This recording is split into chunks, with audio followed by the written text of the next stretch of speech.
Welcome back, detectives. Let's dive into another horrible case, the case of Luz María López.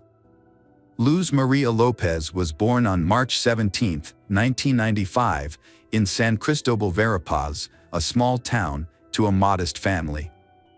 She was the youngest of two children. Her parents, Morales and Brian, raised her along with her older brother, Omar. Luz Maria's early life was marked by a serious health scare. As an infant, she nearly died due to an intestinal obstruction and underwent a complex surgery. Although her doctors were uncertain about her chances of recovery, her mother's prayers and faith played a significant role in Luz Maria's survival. Fortunately, the surgery did not affect Luz Maria's development. She grew up to be a healthy and active child. During her school years, Luz María was a sporty. She was actively involved in gymnastics, athletics, and classical dance. She easily makes friends with everyone and got along with people from different backgrounds. Luz María excelled academically, particularly in the humanities. After completing her secondary education, Luz María decided to pursue higher education at a prestigious state university. She chose to study law and later specialized in criminalistics, a field that had always fascinated her. A fateful encounter took place when Luz María accompanied her mother to a car dealership in Coban, the capital of Alta Verapaz. The occasion was her older brother's 25th birthday, and the family wanted to surprise him with a motorcycle he had always desired. Inside the dealership, they were warmly greeted by a courteous and attentive young sales consultant named Jorge, who showcased the available models, offering some advice. Although Luz María and her mother have already chosen a model, but they want to consider and discuss it with her father before making a decision to buy it. As they left, they took a business card from the dealership and Luz María left her phone number for further communication. Shortly after, she received a call from Jorge himself, but instead of discussing the potential purchase, the conversation turned to a more personal subject. Over the following days, Jorge contacted Luz María several times, gradually building up the courage to invite her to meet at a coffee shop. Jorge was clearly smitten with Luz María, the beautiful, sultry brunette, but he didn't know how to approach her. Luckily, Luz María also liked Jorge, and when he asked to meet, she happily agreed. Although Luz María was a year younger, their small age difference wasn't an issue. They fell deeply in love, both believing it was love at first sight and that a long, happy life was ahead. A few short months into their relationship, they decided to live together, despite parental objections. They had a small, private wedding, attended only by close friends and family. However, their special day almost got derailed due to a mishap at the banquet venue. They had to cough up extra cash to save the celebration, which wedding ultimately took place on schedule. Jorge was born in 1996 in Santa Catalina Latina, a town in central Guatemala. Jorge and his younger brother, Pablo, grew up in a low-income household. His family struggled financially, so as children, they did not have the luxury of fine clothes and expensive toys, as the family's limited income only covered the most basic needs. Even though Jorge grew up in difficult circumstances, he seemed to have no motivation to change his life for the better. He lived life at his own pace, choosing to enjoy simple pleasures rather than strive for advanced degrees or job security. Those who knew Jorge described him as introverted, unsociable, and having few close relationships, especially with women. When he met the love of his life, Luz María, he went all out to win her heart and quickly proposed, fearing she might change her mind. However, Luz María's parents, Morales and Brian, were suspicious of him from the start. They couldn't quite put their finger on what it was about him that they didn't like, but they couldn't convince their daughter to call off the wedding. The marriage turned out to be unhappy. After the wedding, Luz María became pregnant, but she had not yet finished her university degree and struggled to find a good job. Due to her lack of experience and health issues, she had to accept short-term, low-skilled jobs. Meanwhile, her husband lost his job and was in no hurry to find a new one. When their daughter, Alice, was born, the family's financial situation became more difficult. Both spouses were unemployed, and they had no money to pay rent, buy food, or pay for the family's basic needs. Jorge convinced Luz María that their only option was to temporarily move in with his parents. Luz María was initially hesitant, but facing no alternative and having a baby to care for, she eventually gave her consent. Luz María's mother was aware of the problems her daughter was facing in her marriage, but despite mother concerns, Luz María was optimistic that things would improve. Luz María assured her mother that everything would get better soon, so her mother decided to visit her and see how she was doing. However, when she went to Luz María's husband's house to see her daughter, she was shocked by what she found. Luz María was in a terrible state, eating only once a day and very little at that. This was partly due to Jorge's family not providing her with enough food, even though she was unemployed and breastfeeding her young daughter. The lack of food was only one of many problems Luz María faced in her in-laws' home. She was constantly belittled and even physically abused by her husband's younger brother. He was annoyed by the sound of the baby crying and the presence of children's belongings in the house. On several occasions, he threw items at Luz María, including a baby bottle that hit her and her daughter, Alice, who was in her arms. Despite witnessing these events, Jorge just stood by and did nothing to protect his wife and children, he treating them as if they were strangers. Morales convinces her daughter to take her granddaughter to her maternal home. Jorge arrived shortly afterwards, asking his wife to return home and promising to find a job. Luz María agreed, on the condition that they could rent their own apartment and live separately from Jorge's parents. After completing her education and defending her diploma, Luz María landed her dream job at the city prosecutor's office. As a smart, talented, and responsible young woman, she quickly earned the respect of her colleagues and began to advance in her career. As time passed, the family's financial situation significantly improved, thanks to Luz María's hard work and success. They were eventually able to afford a car. Meanwhile, Jorge continued to struggle with his own life, failing to find direction and instead relying on his wife's income. His laziness and jealousy intensified over time, causing tension in the household. Jorge had a volatile temper, and the situation worsened with time. Jorge was a man who preferred a life of leisure, spending most of his time at home watching TV, drinking beer with friends, and relying on his wife's income. He was extremely possessive and controlling, restricting his wife's freedom and autonomy. He wouldn't allow her to make friends, have lunch with colleagues, or even be alone without him. He constantly monitored her phone activity, checked her call history, and read her messages. He also forbade her from creating social media accounts. When they were alone at home, Jorge's behavior was just as bad. He frequently arguments, blamed his wife for all their problems, and never took responsibility for his actions. When they lived with his parents, Jorge failed to stand up for his wife, instead watching as she was humiliated, insulted, and even physically abused by his relatives. Jorge frequently resorted to physical violence in their relationship. He had a controlling attitude towards his wife, Luz María, and wrongly believed she would accept his abusive treatment. Their neighbors frequently heard screams coming from their house and witnessed signs of physical abuse on Luz María's face and body. Luz María had tried to leave her husband multiple times, taking their daughter and moving in with her parents. However, her husband would always show up, beg for forgiveness on his knees, and promise to change. Despite her parents' warnings to leave him, Luz María would forgive her husband and give him another chance. On December 15, 2020, after another violent argument, Luz María took their 3-year-old daughter, Alice, fled to her mother's house in tears. The next day, Jorge arrived, but it was unclear whether he was seeking reconciliation with his wife or just wanted his car back. He claimed to have found a new job and promised that their lives would improve, swearing that he would never physically harm Luz María again. Luz María believed him once more and returned to their rented apartment with her husband.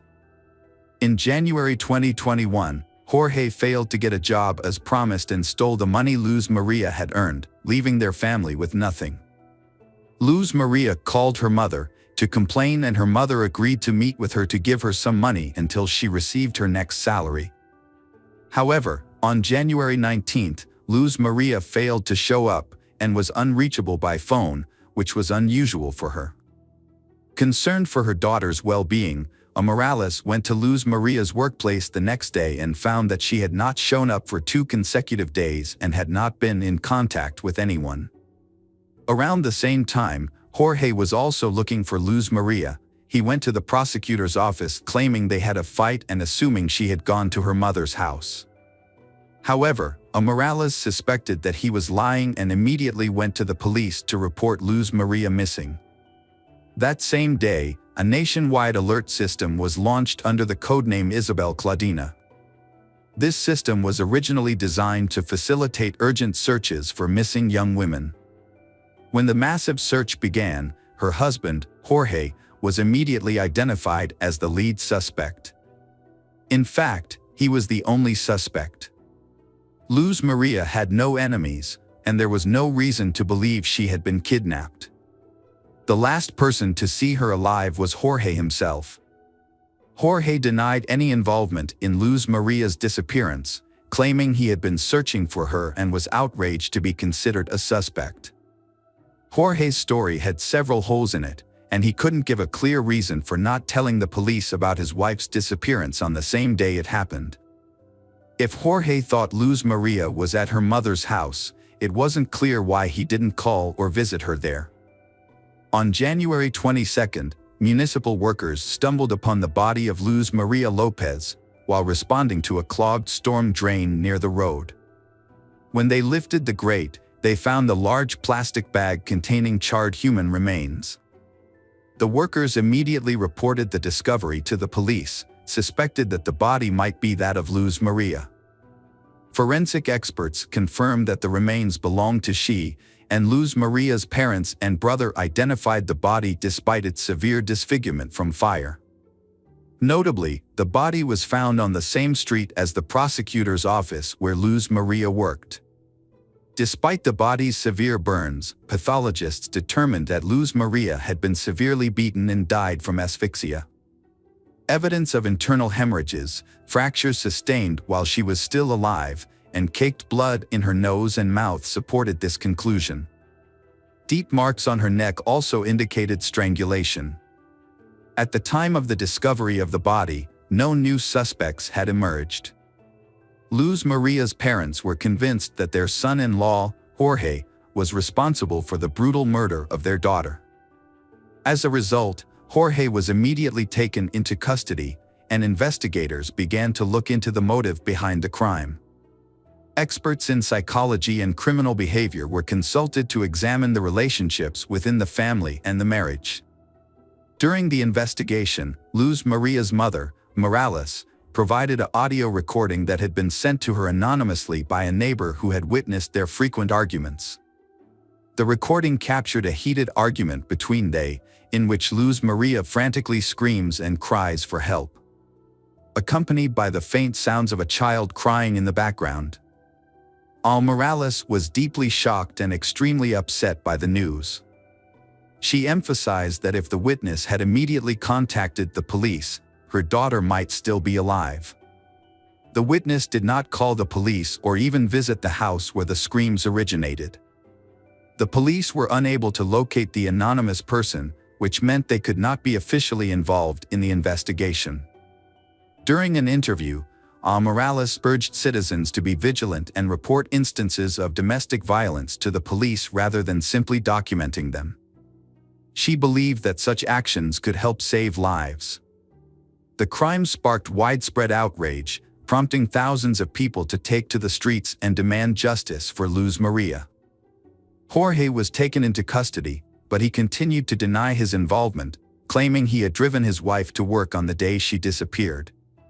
Security footage did show their car heading in the direction of her workplace, but the tinted windows made it impossible to determine how many people were inside.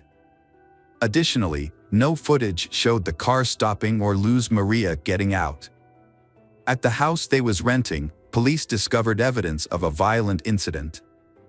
There were faint blood stains and drag marks, suggesting that this was where the brutal attack had occurred.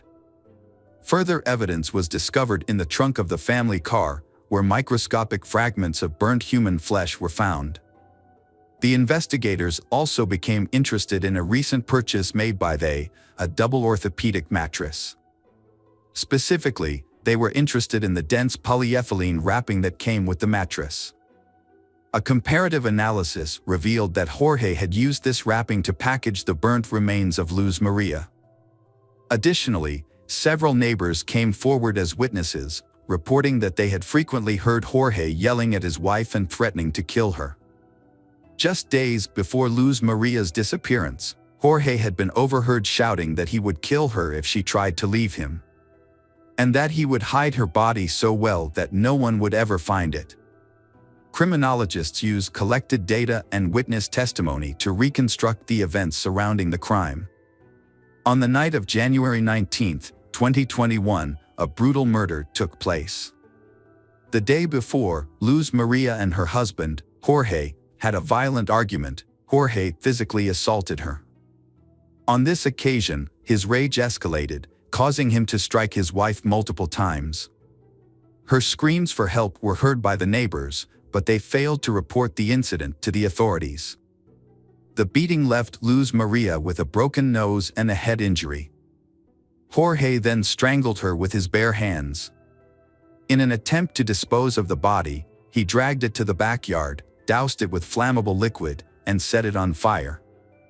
However, the fire produced a significant amount of smoke and a strong odor, which Jorge feared would attract the attention of the neighbors. He quickly extinguished the flames, wrapped the charred remains in plastic, and sought a secluded location to hide the body, he believing it would never be discovered. Jorge committed a heinous crime in front of his 3.5-year-old daughter, who was old enough to partially understand what was happening. The child witnessed the beating and crime, and her cries and screams were recorded. Despite this, Jorge attempted to cover his tracks by using his knowledge of forensics, gained from his wife's textbooks, to create an alibi. He disposed of her body in a drainage sewer on a poorly lit road with no surveillance cameras. The next morning, Jorge drove to his wife's workplace, pretending to have taken her there as usual. He then began a fake search for her, contacting her colleagues, friends, and family. During the trial, Jorge's lawyers delayed proceedings and attempted to mislead the investigation. They claimed that all the evidence and witness statements were indirect and did not directly prove Jorge's guilt. Defense attorneys requested that Jorge's detention be changed to house arrest, arguing that he was deeply depressed due to the accusations of killing Luz María he loved and the mother of his child. However, the crucial evidence came from Luz María's phone, which was in Jorge's possession. On the day after the crime, he sent multiple messages from her phone to different people, attempting to make people believe that Luz María was still alive. An analysis of the phone's movements revealed that it was consistently in the same locations as Jorge's phone. The defense team attempted to spin this evidence in their favor, claiming that Jorge had found his wife's phone and was driving around the city with it while searching for her. However, they failed to explain why Jorge was sending messages from her phone. Furthermore, bruises and scratches on Jorge's body, which were documented by experts through photographs, suggested that Luz María had put up a struggle. The most noticeable injury on Jorge was a scratch on his neck. However, investigators were unable to find Jorge's skin cells under Luz María's fingernails. Despite several questionable points in the case, the prosecutor pushed for the maximum possible sentence. The defendant was found guilty of brutally murdering his wife in October 2022. Jorge was sentenced to 50 years in prison, despite maintaining his innocence. Custody of their young daughter, Alice, was awarded to her maternal grandparents. The grandparents expressed that their granddaughter had given their lives new meaning. Hello friends, welcome to our channel. Today we're going to take a look at another horrible case with you, the case of Ilana Frick. Ilana Christina Frick was born in September 1977 in Windsor, Ontario, to George and Anna, who had immigrated to Canada from Croatia in the early 1970s. She was the younger of two daughters, with an older sister named Caroline, with whom she was extremely close. Ilana's birth was considered a miracle by her parents. Her mother, Anna, had faced serious health complications after her first pregnancy, and doctors had told them that Anna would likely never conceive again. Anna and George made a significant effort to ensure their daughter's well-being and meet their needs, in spite of the difficulties they faced. They both worked at a car factory, striving to give Ilana and Caroline a good education and a comfortable life. Growing up, Ilana was a diligent and passionate student. She spent most of her free time reading, also found time to attend dance classes, practice gymnastics, and compete in track and field events. During her summer breaks, Ilana chose to work to help support her family, often working in cornfields and learning to manage her finances wisely. As she progressed through school, Ilana excelled in math and science, and by the time she reached high school, she had set her sights on a career in medicine. Ilana graduated at the top of her high school class and was accepted into a prestigious medical university. Around the same time, she started dating Matthew Ryan, a classmate from high school who was also studying in the same department. They maintained a long-distance relationship after graduation, with Ilana moving to Ottawa to pursue a residency program at the university. Matthew, on the other hand, chose to work at a local hospital and did not pursue further education. Despite the distance, Ilana and Matthew's relationship continued until nearly 2002. They had even made plans to get married, but ultimately decided to remain friends. By then, Ilana was interning at a top clinic and was working towards earning a doctorate, while Matthew's career had not advanced. In February 2003, during a night shift at the hospital, Ilana met Mohammed Shamji, a new colleague. She was immediately drawn to him.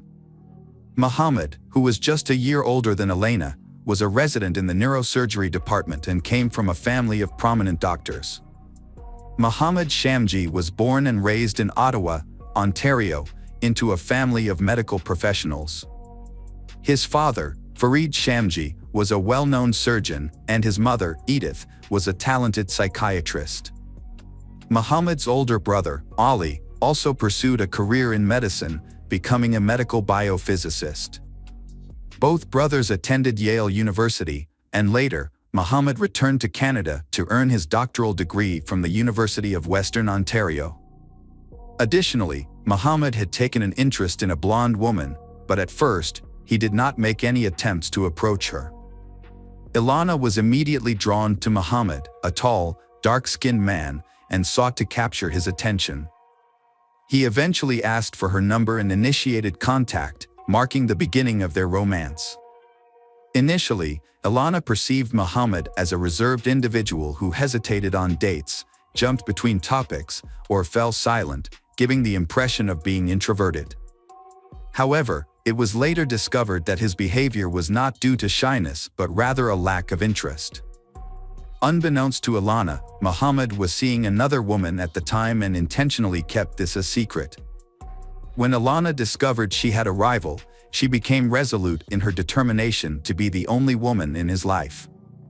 The first year of their relationship was tumultuous, with they breaking up on 3 separate occasions, rekindling. This was largely due to Ilana's persistence in pursuing the relationship. Despite her parents' awareness of the issues and their encouragement to leave Mohammed, Ilana remained resolute, convinced that she had found her soulmate. Ilana often showered Mohammed with gifts, surprises, and home-cooked meals, but he only sporadically reciprocated her affection. Muhammad seemed content to accept Ilana's displays of love without feeling obligated to return them. This dynamic created an emotional imbalance, where Ilana grew increasingly dependent on Muhammad. In the summer of 2004, Ilana and Muhammad received unexpected news: Ilana, unplanned pregnancy. A sudden life-changing event forced them to rethink their future plans. While both were anxious about the news, Muhammad felt a strong obligation to marry Ilana before the baby was born, as is traditional in his conservative Muslim upbringing. In September 2004, they had a two-part wedding. The first ceremony adhered to Muhammad's family's cultural customs, while the second was a more casual celebration with friends at a popular restaurant. At the time, the newlyweds seemed happy and in love. However, their happiness was short-lived. When their daughter, Yasmin, was born in January 2005, their marital problems became apparent. Muhammad's focus on his career and education left Ilana and their newborn daughter feeling neglected. To make matters worse, Muhammad had been hoping for a son and wasn't afraid to express his disappointment. This marked the beginning of a troubled marriage that would ultimately end in tragedy. After having her child, Ilana took maternity leave to care for her daughter and manage the household. When Muhammad returned home, he would often go straight to his room and spend very little time with his wife and children, which left Ilana feeling abandoned and unappreciated. As time passed, Muhammad's behavior worsened, and he became increasingly critical and abusive. He would insult Ilana's appearance, refuse to eat her cooking, berating and insulting his wife. Despite her growing unhappiness, Ilana chose not to confide in anyone, including her close friends and parents, about her marital problems. However, one day, while Ilana was on the phone with her mother, Muhammad returned home in a bad mood and began berating Ilana in front of her mother. Ilana's mother tried to defend her, but Muhammad shifted the blame onto Ilana, claiming she was responsible for their troubled marriage. Ilana's mother advised her to end the relationship with Muhammad and file for divorce, but Ilana declined, hoping that she could still salvage the marriage. Unfortunately, Muhammad's actions worsened, and he started physically harming Ilana on top of the verbal abuse she had already been enduring. The situation reached a boiling point in the summer of 2005 when Muhammad punched Ilana in the face, breaking her nose. Fearing for her safety and that of her child, Ilana fled to friends and reported the incident to the police, finally deciding to end the marriage and leave Muhammad for good. Muhammad surprisingly begged his wife, Ilana, to come back, vowing to never physically abuse her again or even raise his voice. He promised that their family life would be perfect and he would control his temper. However, Muhammad's sudden change of heart was motivated by self-interest. As a young neurosurgeon, he was about to start at Duke University, working towards his doctorate, and a criminal conviction would ruin his promising medical career. Muhammad's primary concern was his own future, but he successfully convinced Ilana to drop the charges against him. She even agreed to follow him to North Carolina, where he would pursue his studies. Ilana's loved ones were confused when she didn't leave her husband despite the difficulties she was facing. Instead, she moved to another country with Muhammad. When they encouraged her to reconsider, she stood her ground. When the family settled in the US, life appeared more tranquil for a time. Muhammad earned a highly competitive spot in an elite engineering program. Meanwhile, Ilana joined Duke University on a full tuition scholarship. Their relationship grew stronger and became more confident in their decision to have more children. After the arrival of their daughter Fiza, they welcomed another child. Unlike their son's relatively smooth birth, Fiza's delivery was more challenging. The new addition to the family brought immense joy, and they felt grateful for their family growing closer. What secrets lay hidden behind the perfect facade of this family? In the late summer of 2009, Ilana and her husband, along with their children, returned to Ottawa, Canada, and settled back into their home. Ilana, however, soon ended her maternity leave and secured a job as a family doctor at a renowned hospital, quickly building a solid reputation. Her husband, meanwhile, juggled work, studies, and teaching at a university. As social media gained popularity in the late 2000s, they started a personal blog that portrayed them as an ideal family. They shared photos of their vacations, accomplishments in science, and luxury lifestyle, complete with a lavish home. They even posted about attending prestigious conferences and trendy resorts.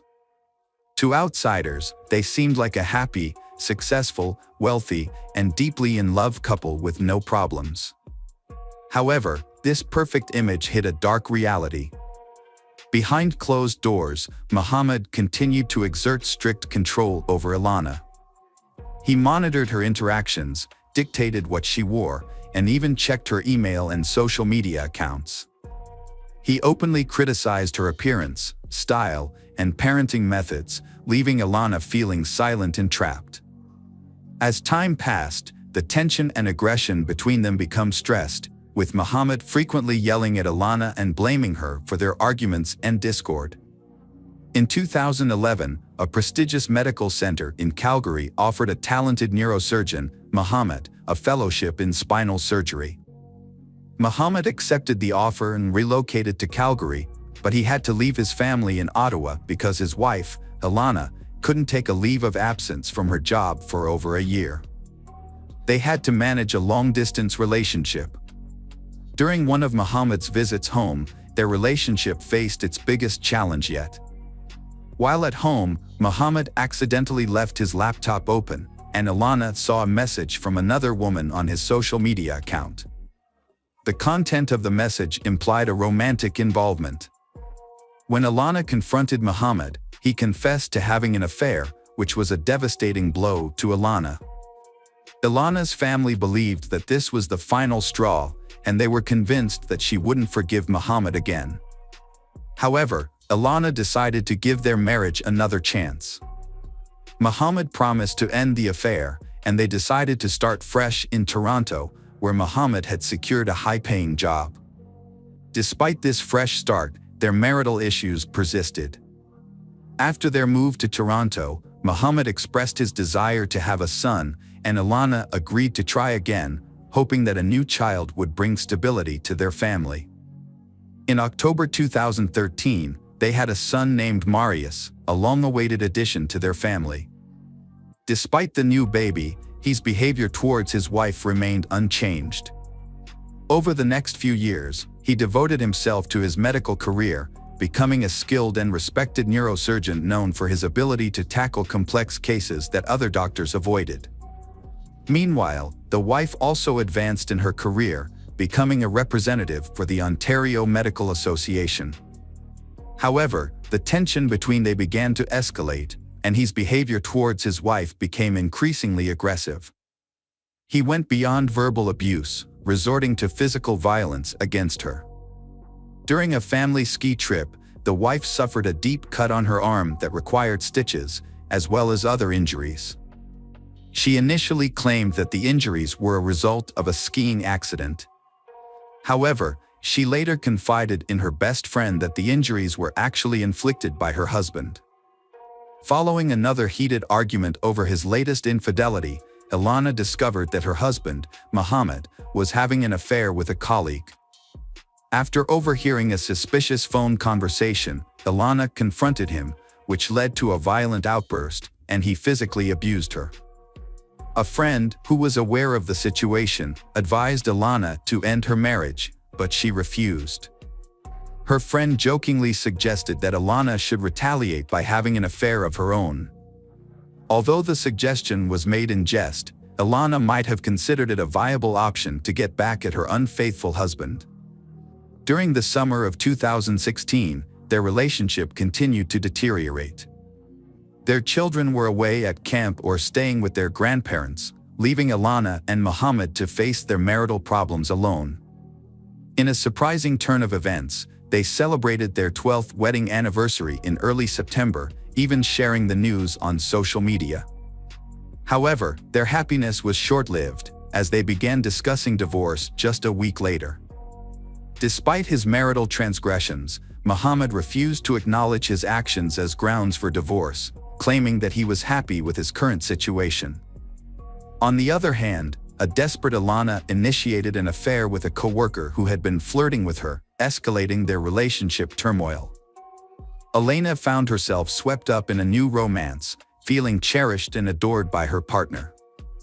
This was a welcome change from her current situation, and she reveled in the long-absent sensation of being loved and desired. However, her personal life was about to take a dramatic turn. A fierce argument erupted in the family on November 25, 2016. Elena informed her husband that their divorce was unavoidable. The following day, she consulted with a divorce attorney and then departed for a 3-day medical conference in another city. While Elena was away, her husband, Muhammad, sent her a series of messages, begging her to reconsider and work on saving their marriage for the sake of their children. Elena returned home on November 30th and made a final phone call to her parents. Although her voice betrayed some anxiety, she reassured them that everything was okay. Unbeknownst to her family, Elena had attempted to call the police that evening, but in her distress, she accidentally misdialed the number, leading to a devastating outcome. On December 1st, Anna tried to contact her daughter Ilana but was unable to reach her. Concerned, Anna called her son-in-law Muhammad to ask what was wrong. Muhammad claimed that Ilana had packed her bags in the middle of the night and left him and their children to be with her lover. However, Anna and her husband were skeptical of Muhammad's story, knowing that their daughter would never abandon her children. They asked a close friend of Ilana's to keep an eye on the Muhammad home while they traveled to Toronto to report Ilana's disappearance to the police. The friend reported that Ilana's car was still parked in the driveway, which only added to the family's concern. When Anna and her husband arrived at their daughter's house, they didn't notice anything out of the ordinary at first. However, Muhammad was agitated and insisted that Ilana was with her lover, repeating the same story he had told the police earlier. After Ilana was reported missing, a shocking discovery was made. The police found a body inside a suitcase. A man walking his dog by the river on December 2nd noticed a new-looking suitcase under a bridge about 24 miles from the suspect Muhammad's home. His curiosity got the best of him, so he opened the suitcase, discovering the body of a blonde woman.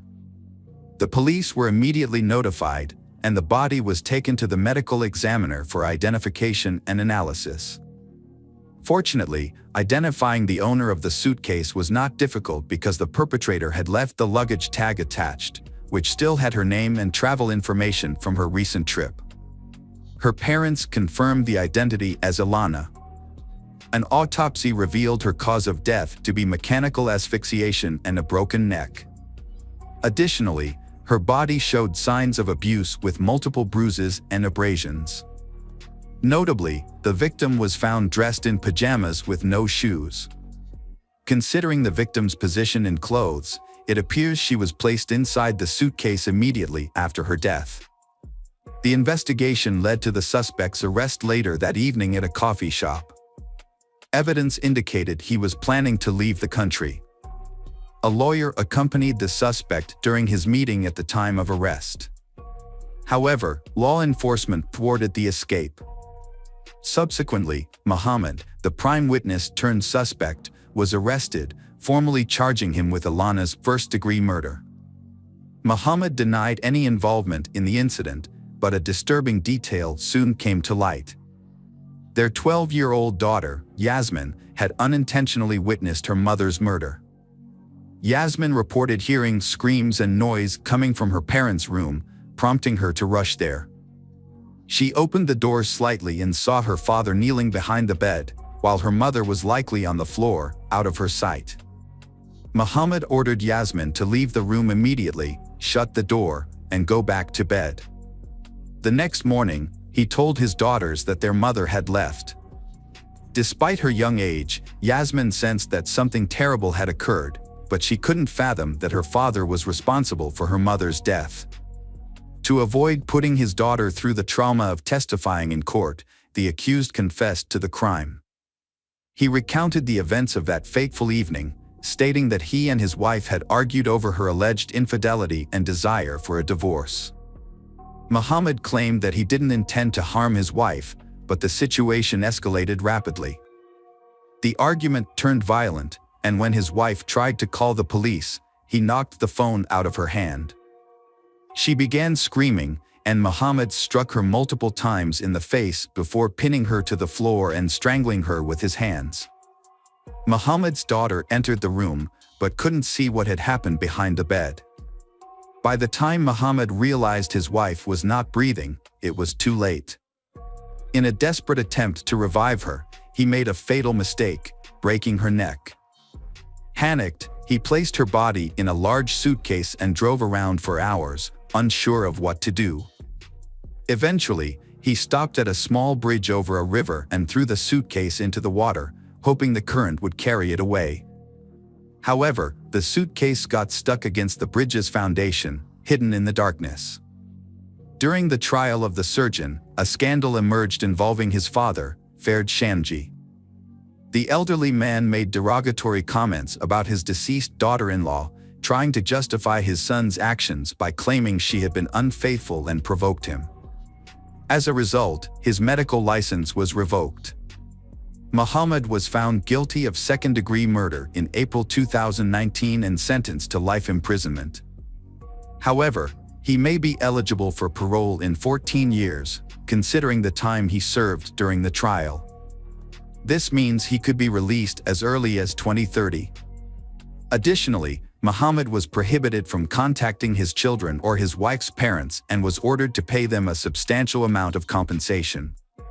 His medical license was also permanently revoked, preventing him from practicing medicine or teaching again. The children who have lost their parents are now being cared for by Ilana's parents. Hello friends, welcome to our channel. Today we're going to take a look at another horrible case with you. The case of Lily James. Lily was born in the coastal town of Sainsu, New South Wales, Australia in May 2002. She was the first child of the close-knit James family and was especially loved by her maternal grandmother, Barbara. Growing up, Lily spent much of her time by the ocean with her younger brother Max, where she developed a passion for swimming and an active lifestyle. Her father, a water polo coach at an Anglican girls' school in Hustville, encouraged her interest in the sport. Those who knew Lily remembered her as a friendly and outgoing person who excelled in her studies and was always willing to help those in need. Her well-rounded personality made her a standout student, and she was widely respected by her peers.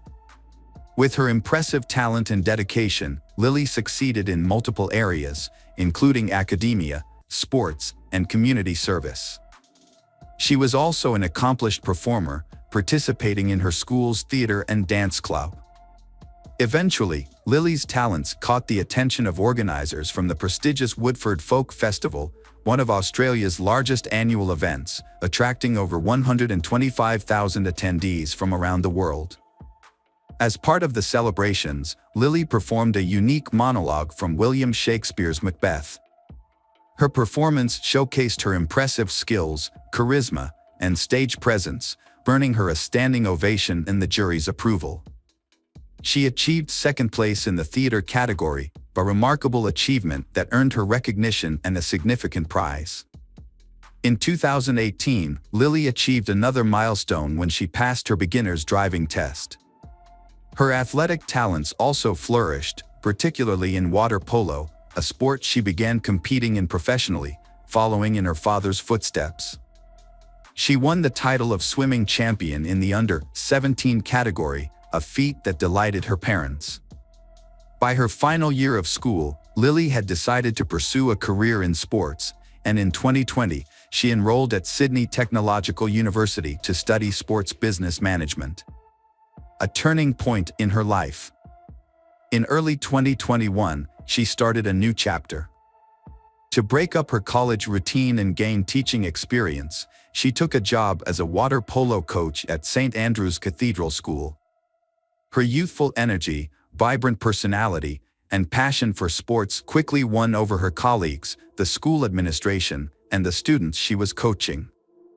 The students looked up to her and tried to meet her high standards. In return, she sought to understand each student's unique needs and strengths. That's when she met Paul, the new cricket and hockey coach. His impressive skills and charismatic presence quickly made him the center of attention.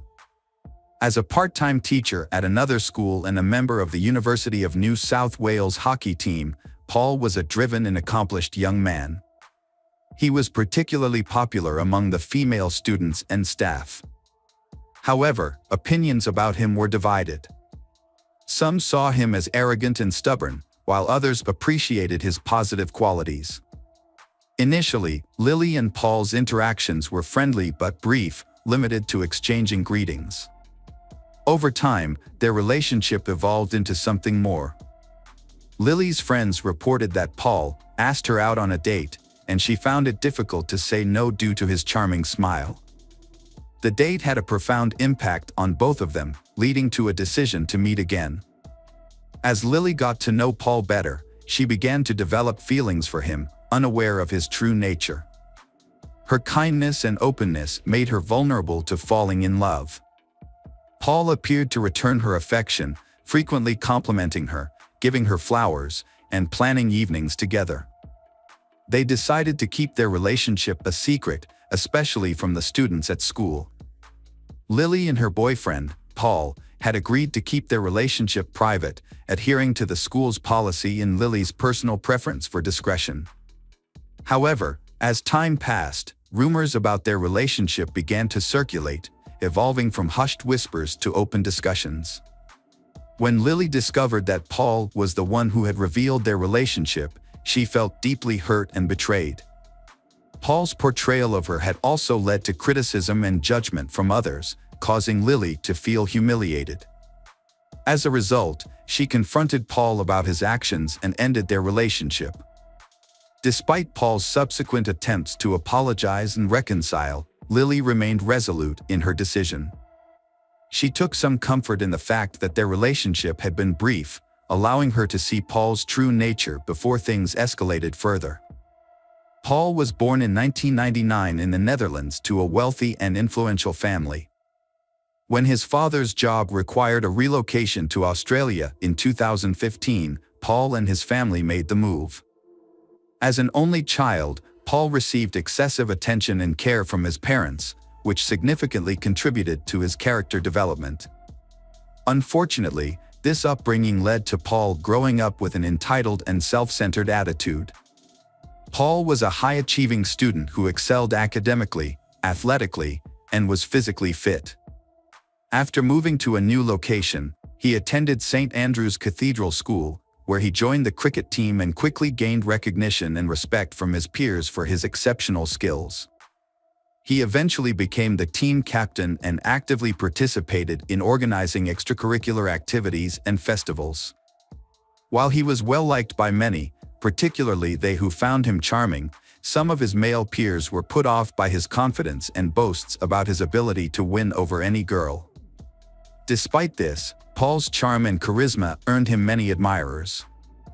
After graduating in 2017, the school administration offered him a position as an assistant coach for cricket and hockey, which he gladly accepted.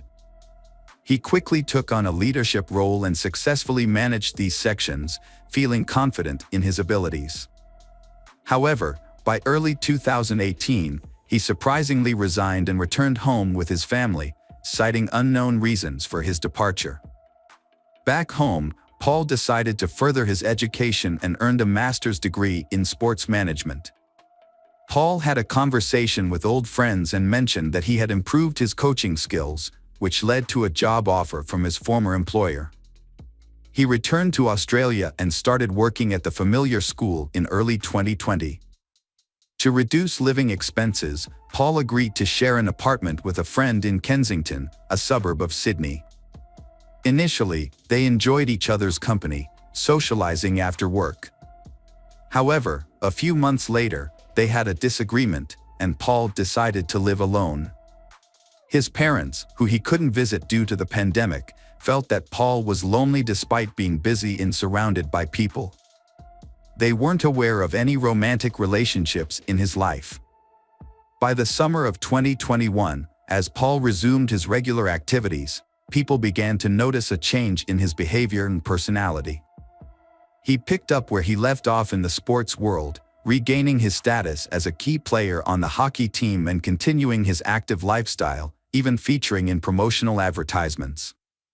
At the same time, those who knew him observed emerging characteristics that were not present before. Uncontrollable outbursts of anger became a concern. Furthermore, rumors circulated within the school community about his unusual interest in his female students. He would often engage in flirtatious behavior with teenage girls, staring at them for extended periods, leaving them visibly uncomfortable and embarrassed. Paul's importance in the hockey team's progress to the Australian Hockey League finals was evident despite the turmoil in his personal life. His recent breakup with Lily was likely a significant blow to his ego.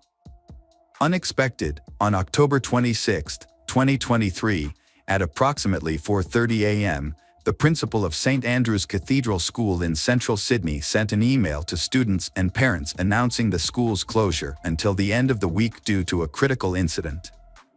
A tragedy occurred at the school, prompting a thorough investigation.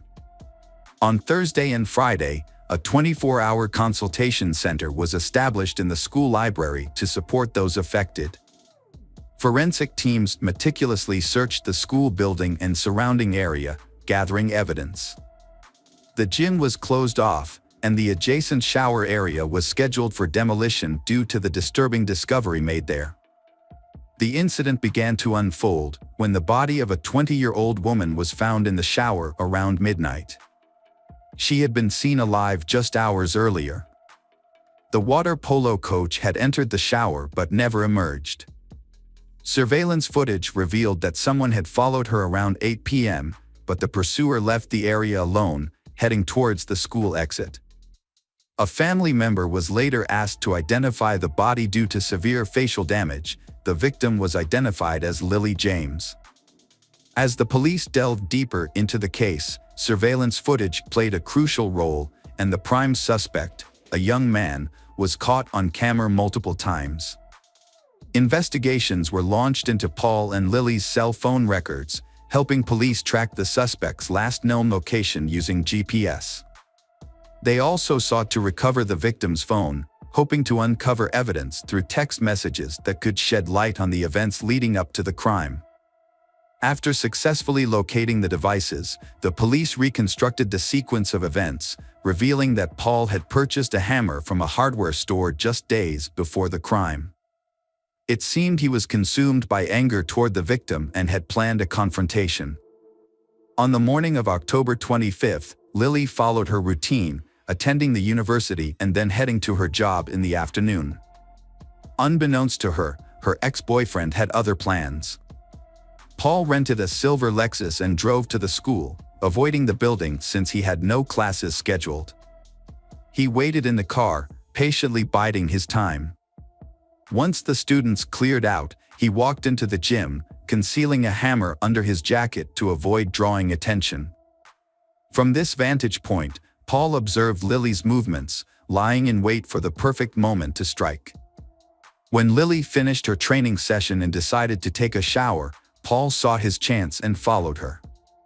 An argument erupted, and in the heat of the moment, Paul attacked Lily, striking her head with the hammer. According to the pathologists, the impact was fatal, and Lily died instantly, without suffering. After waiting for an hour, Paul collected Lily's belongings and left the building. He then drove to Diamond Bay, where he disposed of the weapon in a trash can. Security cameras captured footage of him at the reserve at 8:47 p.m. His last known location, as tracked by investigators, was the Gap, a cliff in the eastern Sydney suburb of Vaucluse. As the community was still reeling from the initial tragedy, another shocking event occurred.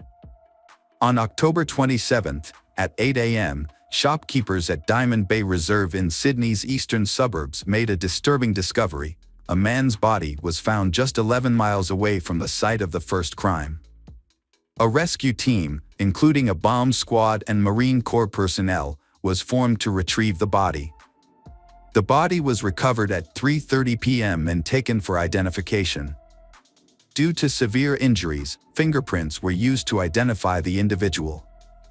The victim was 24-year-old Paul, the same person who had been at the scene of the first crime.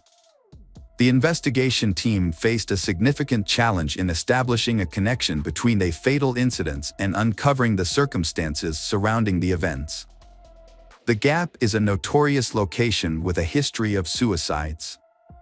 Around 10 p.m., Paul used Lily's phone to send a message to her father, possibly revealing the location of her body. An hour later, the young man made a brief emergency call, but hung up quickly. When police arrived at the cliff, they found the personal belongings of Lily and Paul, but there was no sign of him. A rented car was parked nearby, suggesting that he may have taken his own life due to feelings of guilt or fear of facing the consequences of his actions. On October 26, police launched a search operation for his body, using helicopters and boats to scour the coastline. The first day's efforts were unsuccessful, but the next day, a body was found on rocks in a nearby nature reserve. With Paul deceased, the case was closed, and his parents collected his body, opting to cremate it in Sydney. A meeting was subsequently arranged with Tim Watson-Monro, a renowned forensic psychologist with extensive experience in analyzing the behavior of both criminals and victims. Mr. Watson-Monro was asked to share his insights on the incident and analyze the behavior of the perpetrator, Paul.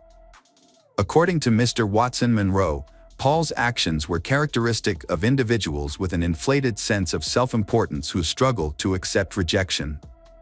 He believed that Paul committed the crime in a premeditated and calculating manner, showing no remorse for his actions. When asked about Paul's decision to end his own life, Mr. Watson-Monro provided an explanation. Mr. Watson portrays Paul as a self-centered individual with psychopathic traits. Some have compared the tragic events to the finale of Romeo and Juliet, but the story of Lily and Paul is unique and unfolds in a distinct way. A genuine love relationship cannot thrive with pride, dishonesty, and betrayal. Unfortunately, Paul failed to grasp this, leading him to overlook the value of the person beside him. His decision to prioritize his own wounded ego ultimately resulted in the loss of a bright and vibrant life. This not only caused lasting pain for Lily's family but also for Paul's own loved ones. Regrettably, his actions left a devastating impact on those around him. Everyone, thanks for returning. Let's unravel another perplexing mystery. The case of Georgia Williams. Georgia Williams was born on September 17, 1995, in Telford, Shropshire, England. She grew up in a close and loving family with her parents, Lynette and Steve Williams, and her older sister Scarlett. From an early age, Georgia demonstrated a kind and thoughtful nature, consistently looking for ways to help others and make those around her happy. This admirable quality eventually becomes her weakness. Despite being bullied in middle school, but Georgia's life improved in high school. She made a group of friends and became a well-liked and popular student. Her kind nature and good leadership skills helped her win the position of class monitor. She pursued her passion for helping others by joining the Air Cadets Corps, with the ultimate goal of becoming a medical officer in the Royal Air Force. At 17, Georgia started working at a local gas station, where she quickly became friends with her co-workers. One of them was Jamie Reynolds, a 22-year-old man who seemed quiet and isolated from the rest of the group. Georgia, being a kind and caring person, reached out to Jamie in friendship, wanting to help him feel less alone. Thanks to her efforts, Jamie started to fit in at work, participating in group activities and making friends with his co-workers. As time went on, Jamie developed strong feelings for Georgia, seeing her as the only person who had shown him kindness and believed in him. Feeling hopeful, Jamie started to think that maybe Georgia felt the same way about him. Emboldened by his newfound confidence, he mustered the nerve to express his true feelings to Georgia and inquired if she would be open of a romantic relationship. However, Georgia, being considerate of Jamie's feelings, let him down gently. She explained that she didn't want to ruin their friendship by getting romantically involved. Jamie seems to respect Georgia's choice and tries to maintain their friendship. However, he is actually harboring an increasingly unhealthy obsession with her. One day, while they were working together at the gas station, Jamie opened up to Georgia about his unhappiness with his life. He told her that he wanted to quit his job and pursue his true passions. Jamie had always dreamed of turning his passions into a career, and Georgia was eager to support him. One day, they started talking about his hobbies, and Jamie revealed his love for photography.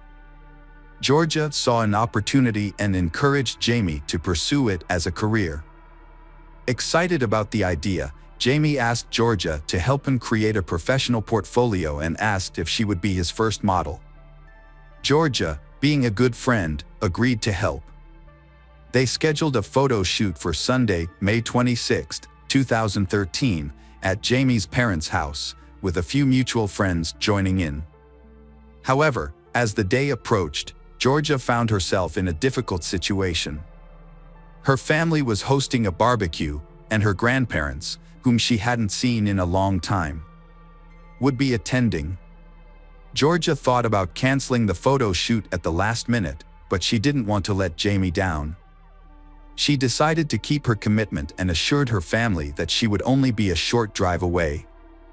She planned to quickly take a few photos and then return to her family's barbecue, hoping to make both her friend and family happy. On that day, Georgia got ready quickly, doing her hair and makeup, and wearing jeans and a leather jacket. Her father complimented her as she left home at 7:30 p.m., saying she looked beautiful, like Sandy from Greece. Georgia's family expected her to return home soon. However, as the hours went by and she didn't come home, her loved ones started to worry. At first, her mother wasn't too concerned, thinking Georgia was probably just busy with the photo shoot or spending time with friends. She sent a text asking when the photo shoot would end.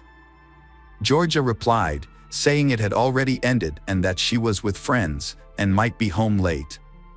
Her mother wasn't worried after getting the text, as it seemed like a typical message from Georgia, with the usual 3 kissy face emojis at the end. Georgia's mother trusted her to be responsible, which is why she wasn't worried at first. As the night went on, Georgia's parents went to bed, thinking she would be home by morning. However, when they woke up the next day and Georgia still hadn't returned, they started to feel uneasy. Georgia's mother sent her a text message at 6:30 a.m. asking where she was. But it wasn't until 7:30 a.m. that a response arrived, saying George had spent the night at a friend's house and her phone battery was running out. The message said that if George didn't respond again, it was because her phone had died. George's mother was unaware that the messages were not written by her daughter. On May 27th, George's parents thought she would come home after a music festival. They expected her to come home the next morning because she was excited about her first driving lesson. As the night went on and George didn't come home, her parents became more and more anxious. They stayed up late waiting for her, but there was no sign of her. They contacted relatives and friends to see if anyone had heard from George, but no one had seen or heard from her in days. This makes them even more insecure and unsure of what is going on. When Georgia failed to return home the next morning for her scheduled driving lesson, her family quickly reported her missing to the police. They gave the police all the information they had, but they only knew that Georgia had been to a photo shoot at Jamie Reynolds' home and nothing about her whereabouts after that. The police started investigating and focused on Jamie Reynolds. What they found out about him was alarming and raised concerns for Georgia's safety. It turns out that in 2008, Jamie got into trouble with the law for assaulting and attempting to strangle a teenager. Despite the seriousness of the incident, he was let off with a warning and not charged. When the police discovered this, they suspected Jamie even more and considered him the main suspect in Georgia's disappearance. They went to his home, but no one answered. They broke in. They searched the premises but couldn't find Jamie, so prompting a large-scale manhunt to track him down. After conducting a thorough investigation at the petrol station, it was clear that none of Jamie and George's co-workers had seen them. Their absence from work was unusual and raised concerns, as it was out of character for both of them. Although Jamie's parents were away on vacation, but they had already given the authorities key details about Jamie's van, such as its registration information. The police in Shropshire quickly shared this information with police agencies nationwide, asking them to be on the lookout for the van. Soon, authorities located Jamie in Glasgow, Scotland, which is 428 miles away from his home. His abrupt departure from the country, which came without warning, raised concerns and hinted at a potential problem. On May 30th, police in Glasgow arrested Jamie Reynolds at a local hotel due to suspicions of kidnapping Georgia. They immediately questioned him about Georgia's location, but Jamie claimed he didn't know where she was and provided no useful information to the investigators. He was then taken to Shropshire for more questioning. Meanwhile, George's family and friends waited nervously for news, but what they heard about the investigation was deeply upsetting. The lack of progress was crushing, making their pain even worse. With Jamie in custody as the main suspect, the police searched his home for evidence. During the search, they found a camera with an SD card, but their hopes of finding important clues were crushed when they discovered that all the files had been deleted. The camera was sent to the police station for forensic analysis, where experts worked to recover the deleted files. Eventually, they managed to retrieve the data, revealed a shocking secret to the investigation. Among the recovered files are several images taken on the day Georgia went missing, providing a haunting look at she's final moments. The initial photos showed Georgia in normal poses at the start of the photo shoot, confirming she was at Jamie's residence that day. Although she appeared content and cooperative, it was clear Georgia had no idea about Jamie's sinister intentions. Sadly, she unintentionally entered a hazardous situation without realizing the risks, which ultimately led to her tragic death. As authorities went through the images, the tone became increasingly dark and unsettling. Subsequent photos reveal a series of harrowing incidents, depicting a distressed Georgia stripped of her clothes, standing weakly on a red recycling bin. Her hands appear to be tied behind her back with a rope hanging ominously above her. The footage captured Jamie Reynolds' horrific act. He filmed Georgia's final moments, showing her desperate struggle for breath. He later committed heinous acts of necrophilia, violating her lifeless body in various rooms of the house. Jamie's parents' bed was where he further compounded the horror. He took hundreds of additional photos showing Georgia in degrading positions, documenting his depravity. He stripped her of her jewelry, keeping them as trophies of his horrific crime. The police conducted a thorough search of Jamie's home and found a large collection of explicit photographs and videos, including content that depicted extreme violence, sexual assault, and murder. It was discovered that Jamie was not only in possession of these materials, but also actively involved in creating content that featured violent acts. Jamie's parents were alerted to their son's disturbing interests and immediately ended their vacation to meet with authorities. They revealed that Jamie had been exposed to violent and explicit content from the age of 14. It is possible that he was exposed to such content even earlier. Although his parents tried to intervene by blocking access to certain websites, Jamie found a way to circumvent their efforts. At the age of 14, he contacted the internet provider and set up his own private Wi-Fi connection, which allowed him to continue accessing the blocked websites without his parents' knowledge. When Jamie's parents first found out he was watching these videos, they became worried and contacted the police and Child Protective Services. However, the authorities said they couldn't take any action because watching such content wasn't against the law. As the police looked into the matter further, they found a set of notebooks containing 40 separate stories written by Jamie. These stories were centered around harming, sexually assaulting, and murdering women. Additionally, investigators discovered that Jamie had searched social media platforms, printed and marked images of young girls with nooses around their necks. One of the stories, titled "Georgia Williams Surprised," has a very similar plot to the incidents that led to Georgia's death. Authorities believe this narrative may have been a pre-planned scenario, intended to be carried out from the start. Jamie began writing this narrative in January and finished it just 3 weeks before the murder. Despite being questioned, Jamie refused to reveal the location of Georgia's body, insisting he was innocent. As a result, investigators had to painstakingly reconstruct Jamie's movements from the Monday morning after Georgia's murder. They started by reviewing surveillance footage of Jamie refueling his vehicle at a petrol station. Unbeknownst to them at the time, Georgia's body was hidden in the back of Jamie's van.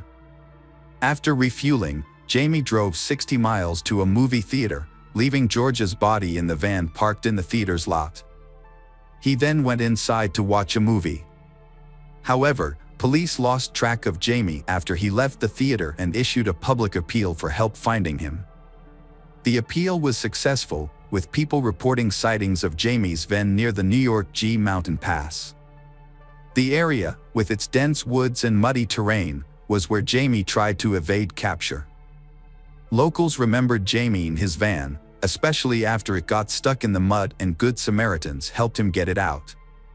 Police followed up on this lead and searched the wooded area where Jamie was spotted. Unfortunately, they found Georgia's naked body in this secluded spot. Georgia's body was returned to Shropshire after being recovered. A post-mortem examination revealed she died from asphyxiation due to a ligature around her neck. Forensic analysis also showed bruising on her back, indicating Jamie had used his knee to press her down.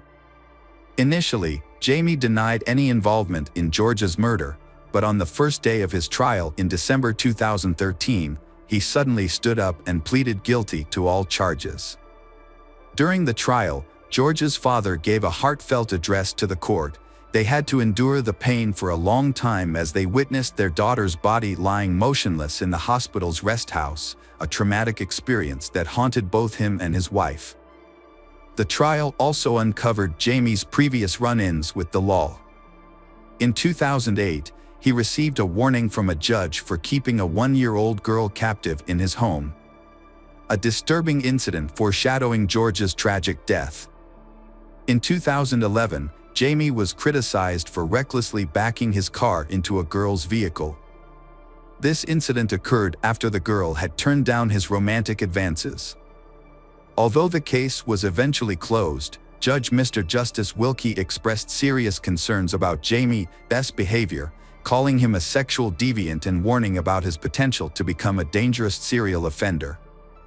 As a result, Jamie received a whole life term, a sentence typically reserved for the most severe crimes, meaning he would spend the rest of his life in prison without parole. At the time, Jamie was the 46th person to receive this sentence and the youngest person in history to be given a whole life term. During sentencing, Judge Justice Wilkie highlighted the extreme suffering Georgia endured, emphasizing the torturous nature of her experience. Jamie's obsession with violent and sadistic pornography had led to a horrific display of control over his victim, ultimately resulting in her tragic death. Jamie Reynolds hung his head in shame as Georgia's parents and sister listened to the disturbing details of her death and the abuse she suffered at his hands. The courtroom was extremely tense as the jury saw gruesome images of Georgia's final moments, causing her family to leave in distress. In 2014, Jamie tried to appeal his life sentence but was unsuccessful. A review of the case the following year criticized police officers, children's services, and mental health professionals for their handling of Jamie before Georgia's murder. The review found that these agencies failed to work together properly, despite Jamie having come to the attention of law enforcement 5 years earlier for attempting to strangle another girl. Georgia's parents were deeply saddened by the report, regretting the missed chances to intervene and prevent their daughter's death. They stated that they cried when they read about the agency's failures, as it was clear that Jamie was likely to commit murder. They believed that Georgia's death could have been prevented. Outside the courtroom, Georgia's father shared the family's overwhelming sadness, stating that no sentence could ever satisfy them because it wouldn't bring Georgia back to life. He emphasized that their loss was irreparable and that Jamie, despite his lengthy prison sentence, still had the one thing he took from their daughter, life. He noted that what to cause them grief is that Jamie, even while serving a life sentence, still gets to live. Jamie Reynolds remains in prison to this day. Georgia's mother, Lynette, later wrote a book titled Our Georgia, in which she shared the family's traumatic experiences. The book highlights the failures of the legal system that allowed Jamie, a violent film enthusiast, to remain at large and eventually commit murder. This book is a heartfelt tribute to Georgia and provides an insight into the devastating aftermath of her tragic passing. Georgia's death caused immense pain to those who loved her, leaving a huge gap that can never be filled. Hello again, true crime fans. We've got another mysterious case to explore. The case of Lori K. Soares. Lori K. Soares was born on December 31, 1976, in Fullerton, California, and spent the first 2 years of her life in a children's orphanage. Her birth parents' identities remain unknown. At the age of 2, Lori was adopted by Thelma and Geraldo Soares, a devout couple who met while serving as missionaries for the Church of Jesus Christ of Latter-day Saints in Rio de Janeiro. Geraldo, originally from São Paulo, Brazil, worked as a teacher at Sunny Hills High School. Geraldo, who did not have their own biological children, adopted Lori, and later, they also adopted a boy named Paul. In 1987, Lori's adoptive parents divorced, and she stayed with her mother, Thelma, along with her adopted brother Paul. The family moved to Utah, where Lori and Paul high school and then registered to a local university.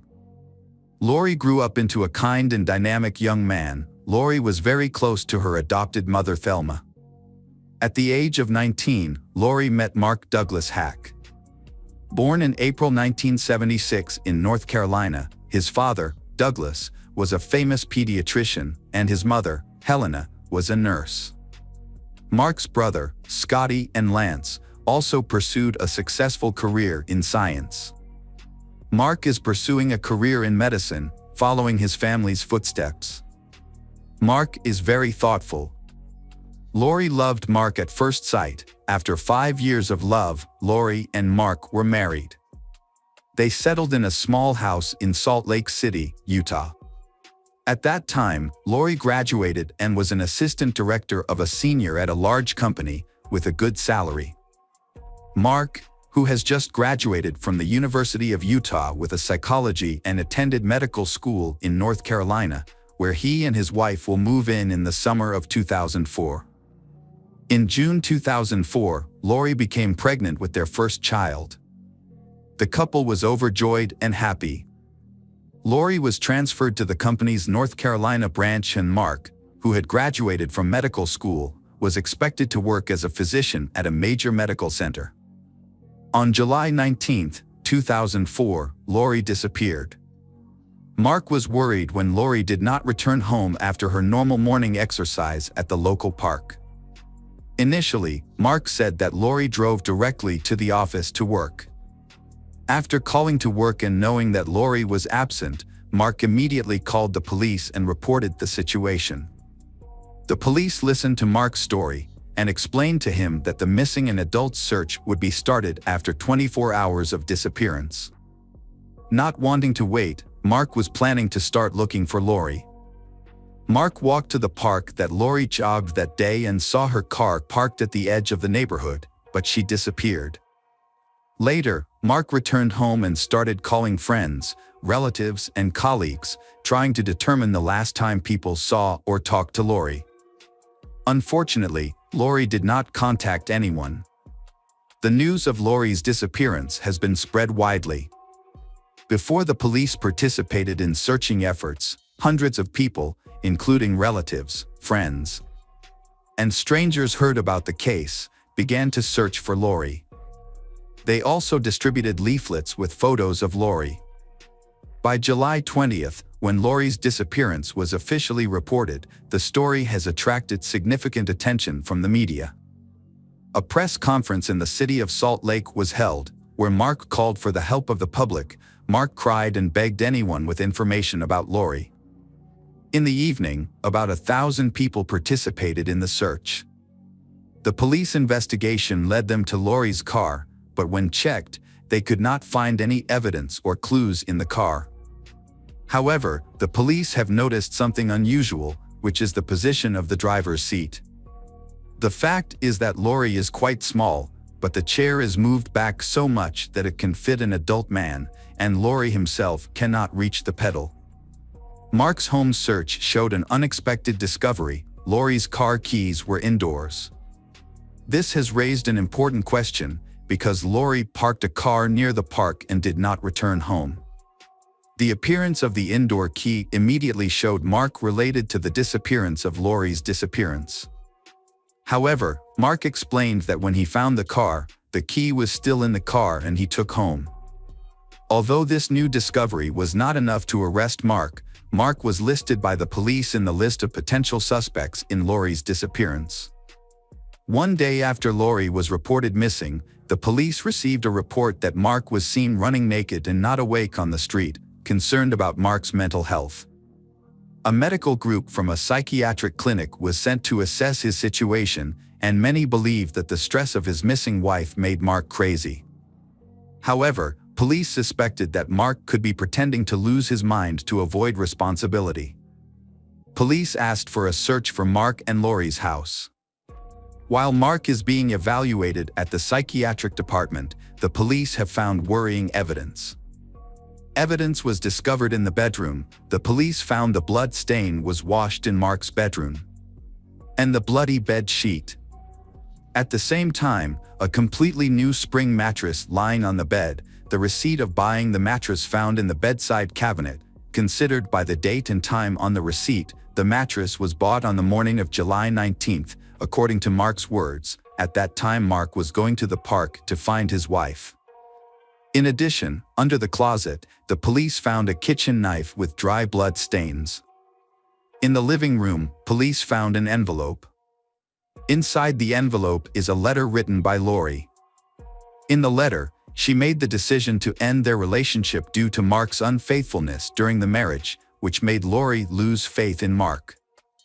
Police concluded that Mark was really related to Lori's disappearance. Douglas Hacking, Mark's father, provided detailed information about the situation. Douglas said that Mark had never graduated from Utah University or became a psychologist granted a certificate. In fact, Mark was kicked out of university 2 years ago, right after getting married to Lori. However, he was afraid people would be disappointed, especially Lori, so Mark continued to deceive them by pretending to go to school, completing his homework and preparing to graduate. Mark said his father knew about a month before the tragedy occurred. Mark's father advised Mark to confess everything with Lori. But Mark continued to lie, saying that he was accepted to a prestigious medical school due to excellent academic achievements in psychology. Lori was still unaware of Mark's lie about his education. Lori and Mark had planned to move to another state to make Mark's schooling more convenient, and Lori had even started changing her job to accommodate Mark's schooling. However, Mark's father, Douglas, revealed everything to Lori, which shocked her. Lori's co-workers noticed that she had been crying for days, but Lori chose to confide in a close friend. The friend suggested that Lori write a letter expressing her pain and anxiety, and the letter was found by police in Mark's home. 6 days after Lori's disappearance, Mark was in a psychiatric hospital when he was visited by his 2 brothers on July 25th. During this visit, Mark unexpectedly confessed to his brothers that he was responsible for Lori's death, saying that he had shot her with a .22 caliber rifle. During a search of the dumpster, police recovered a cut mattress spring with blood and black hair, which police confirmed belonged to Lori. Mark told his two brothers that he had dumped Lori's body in the dumpster after packing it. Based on that clue, police worked with hundreds of volunteers to search the city's massive landfill with the help of sniffer dogs. However, due to Mark's unstable mental health, it is possible that his testimony was false. Although police suspect Mark killed his wife, his attorney asserted that this could not be proven until the body was found. However, on August 2nd, Mark was charged with first-degree murder and obstruction of justice, and was transferred to the prison's mental health facility. On August 9th, Lori was officially declared dead, and the search for her body became a top priority for the police. The work continued for 2 months, with searchers shoveling tons of trash from the city's landfill in search of Lori's body. On October 1st, 2004, Lori's remains were discovered at the landfill. That same day, a forensic examination confirmed that they were indeed those of Lori. According to the investigation, police said that since Lori discovered that Mark had lied to her throughout their marriage, he had not graduated and had not applied to medical school as he had said. On July 18th, Lori wrote a letter to Mark expressing her intention to divorce Mark because of his dishonesty. However, instead of agreeing to the divorce, Mark shot Lori to death while she was sleeping in bed at night. He used a rifle to commit the crime and then tried to cover his tracks, trying to make it appear that Lori had disappeared. Initially, the prosecution intended to seek the death penalty for Mark. However, Mark's unstable mental health led to the sentence being changed to life imprisonment. In April 2005, Mark, faced with overwhelming evidence and after consulting with a lawyer, finally confessed to the murder. However, Mark could not provide a clear motive for his actions.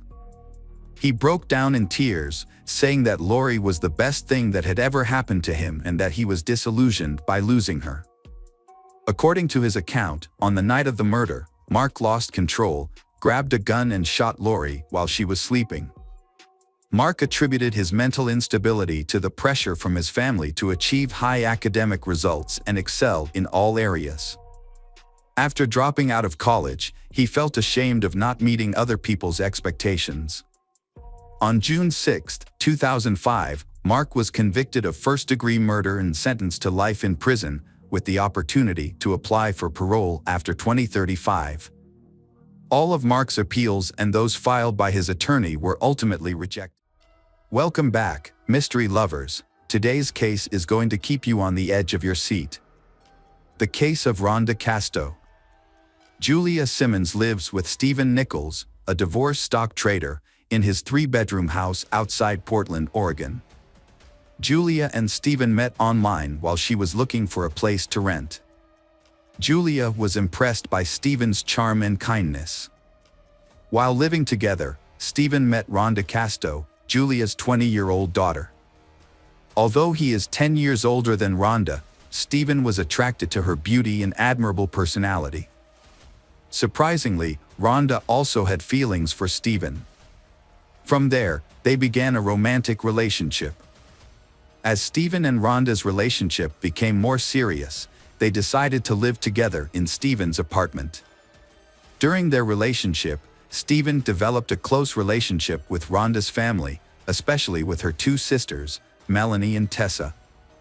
Tessa, who was 9 years old at the time, was very fond of Stephen because of his fun and playful personality.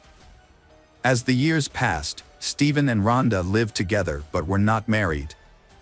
Rhonda often dreamed of getting married and her friends knew this. Stephen promised to marry her in the summer of 2009. They had a baby girl and motherhood became the best thing in Rhonda's life. Her daughter became the center of Rhonda's life and she cherished every moment with her. She loved being a mother, but also wanted to return to her modeling career. According to Stephen, after giving birth, Rhonda gained a lot of weight and felt unhappy with her body. They decided to hike 25 of the most beautiful trails in Oregon together to help Rhonda lose weight. Stephen said that their relationship was good, they rarely argued and became closer. However, Rhonda's friends told a different story. They revealed that Rhonda had confided in them about Stephen's abuse. Rhonda even took pictures of her back in the mirror to document the bruises Stephen had caused. On March 16, 2009, Stephen and Rhonda, both 23 years old, went hiking together on the Eagle Creek Trail. During the hike, Rhonda took a picture of Stephen using his cell phone. Before leaving, Rhonda jokingly texted her mother, saying, "He's either going to give me a ring or throw me off a cliff. Haha." Initially, the weather was nice. However, Stephen later said that Rhonda began to act strangely.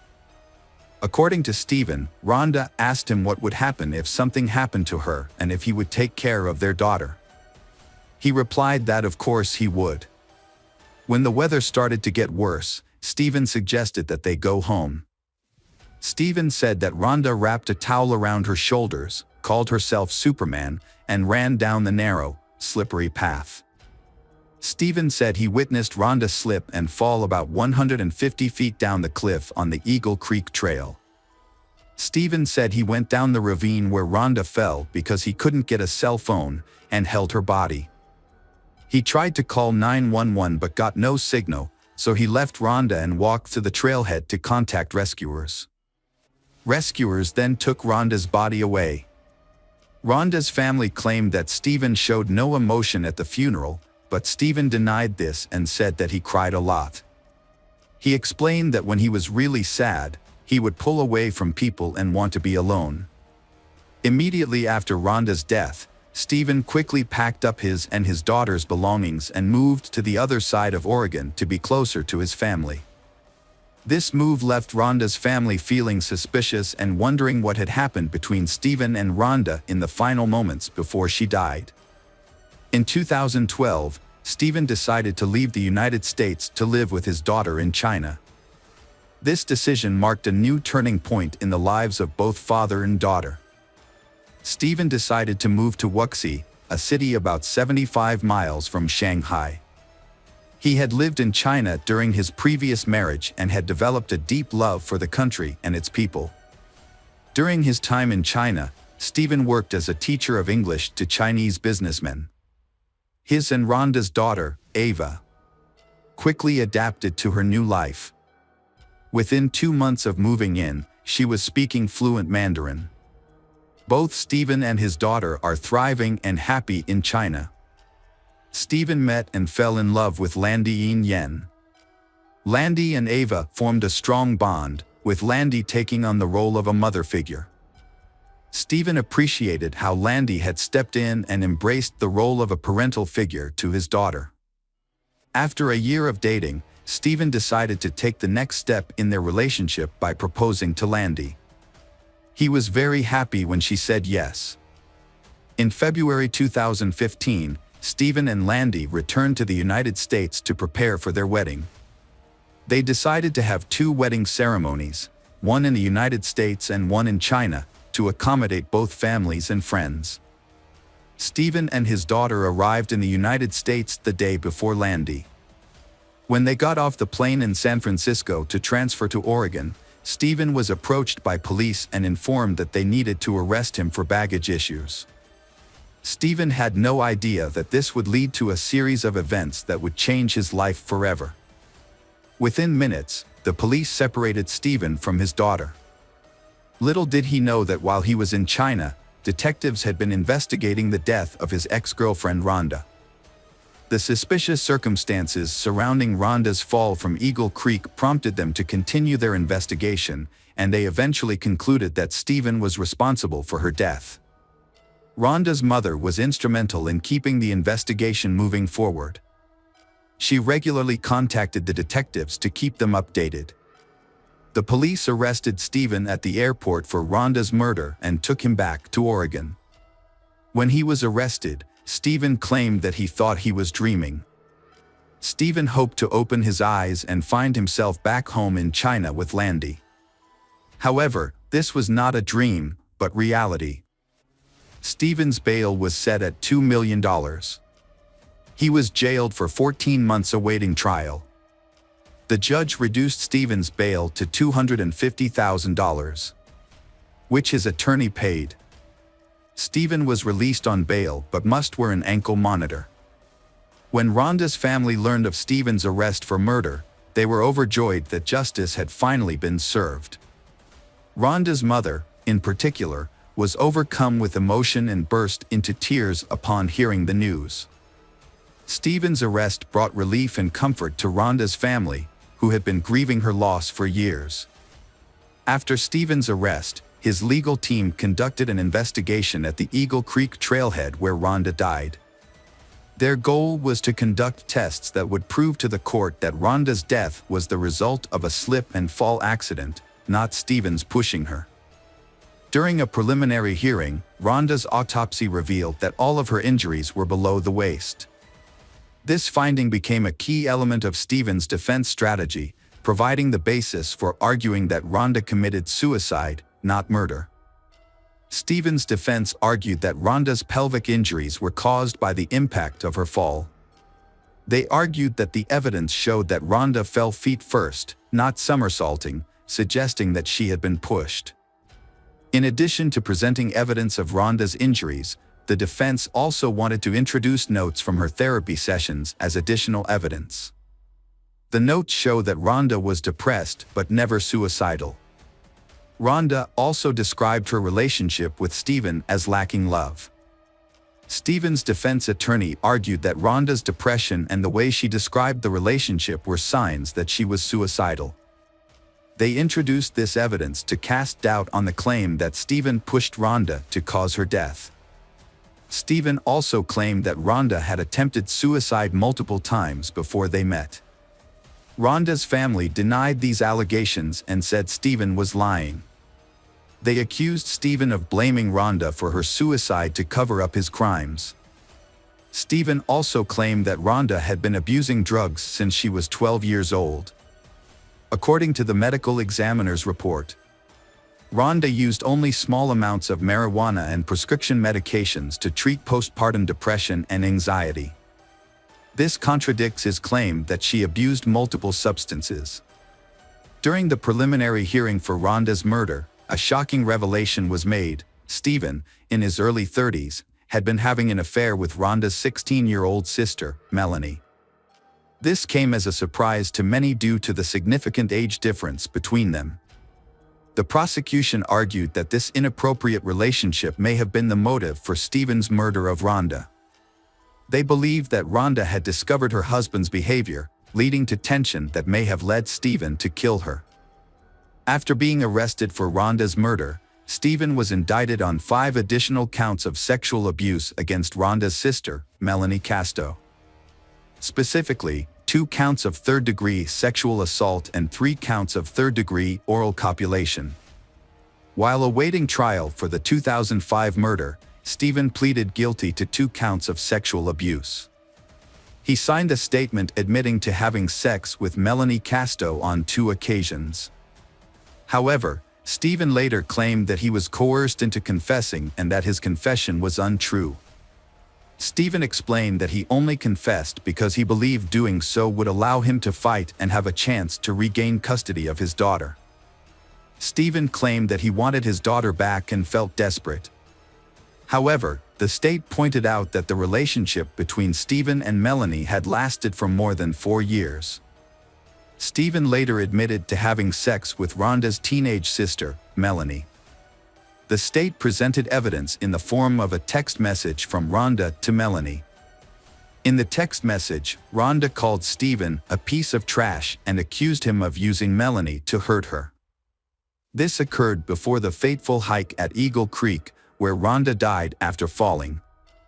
Rhonda's mother claimed that her daughter knew that Stephen was trying to drive a wedge between the 2 sisters. She added that Rhonda loved her sister and wanted to mend her relationship with Melanie. The state concluded that Rhonda and Stephen's relationship was not as amicable as Stephen claimed. The court received additional evidence of Stephen's past sexual misconduct. Just 6 months after his daughter's mother died, Stephen was arrested and charged with 5 counts of sexual abuse of a 13-year-old girl. Although he initially denied it, Stephen later admitted to sending sexually explicit text messages and nude photos to the victim. He pleaded guilty to 1 count of sexual harassment. During the preliminary hearing, the prosecutor presented photos of bruises on Rhonda's back. Rhonda's best friend testified that she had heard Rhonda and Stephen arguing on the phone on multiple occasions. This evidence suggested that the relationship between Stephen and Rhonda was abusive. In addition to the photographic evidence, the court heard testimony from Stephen's ex-wife, who alleged that in November 2003, Stephen tried to strangle her and throw her over the balcony of their 5th-floor apartment. However, Stephen was not charged and denied all charges. For their part, Rhonda's family firmly believes that Stephen, her boyfriend, is responsible for Rhonda's death. Police suspect he killed Rhonda to collect her life insurance. Her mother said Stephen had lost a lot of money trading stocks the previous year and was struggling financially. In addition, people who knew Rhonda said she loved her 9-month-old daughter very much and could not have killed herself by jumping into Eagle Creek. In May 2017, Rhonda's family was shocked to learn that the state had reached a plea deal with the defense attorney. Stephen pleaded guilty to manslaughter based on criminal negligence. Although he believed he killed her, the lack of physical evidence that he pushed her off the trail in Eagle Creek made the case weak. Stephen was given credit for time served while awaiting trial, but was given 3 years of probation. After removing his ankle monitor, Stephen was released. Rhonda's family and friends said Stephen's plea deal was unfair and that he deserved a harsher sentence. During the sentencing hearing, Rhonda's sister gave an emotional statement. She expressed anger and frustration towards Stephen, saying that he had destroyed their family and caused immeasurable pain. Rhonda's mother also expressed confusion and grief, unable to understand how Stephen could have taken her daughter away from her and torn their family apart. Stephen insisted that he did not force Rhonda, but accepted the deal because the time limit for regaining custody of his daughter was about to expire. He said that he was willing to take responsibility for his actions for the sake of his daughter. However, Rhonda's family and friends still did not believe Stephen's explanation. In a 2018 interview, Stephen made a shocking statement about Rhonda's fate. According to Stephen, on the day of Rhonda's accident, when he walked down the Eagle Creek Trail and found her, Rhonda was still alive. The interviewer then asked Stephen if he had put Rhonda out of pain that day. Stephen responded by presenting a hypothetical scenario of mercy killing. He argued that such an act could be considered justifiable homicide, although it would still be murder. Although Stephen did not directly admit to harming Rhonda, his comments implied that he was involved in her death. In 2017, Rhonda's mother filed for Social Security benefits for her niece, Rhonda's daughter, Ava. She claimed that her niece lived with her and promised to use the benefits to care for the baby. However, the state alleges that from April 2010 to December 2014, the time Rhonda's mother claimed her niece lived with her, the child actually lived with her biological father, Stephen. Rhonda's mother is accused of stealing nearly $40,000 from the government over a 5-year period. Her defense attorney argued that her actions were motivated by a desire to prevent Stephen from gaining custody of Rhonda's daughter and from benefiting from Rhonda's $1 million life insurance policy. According to the attorney, Rhonda's mother's goal was to protect her granddaughter from being taken advantage of.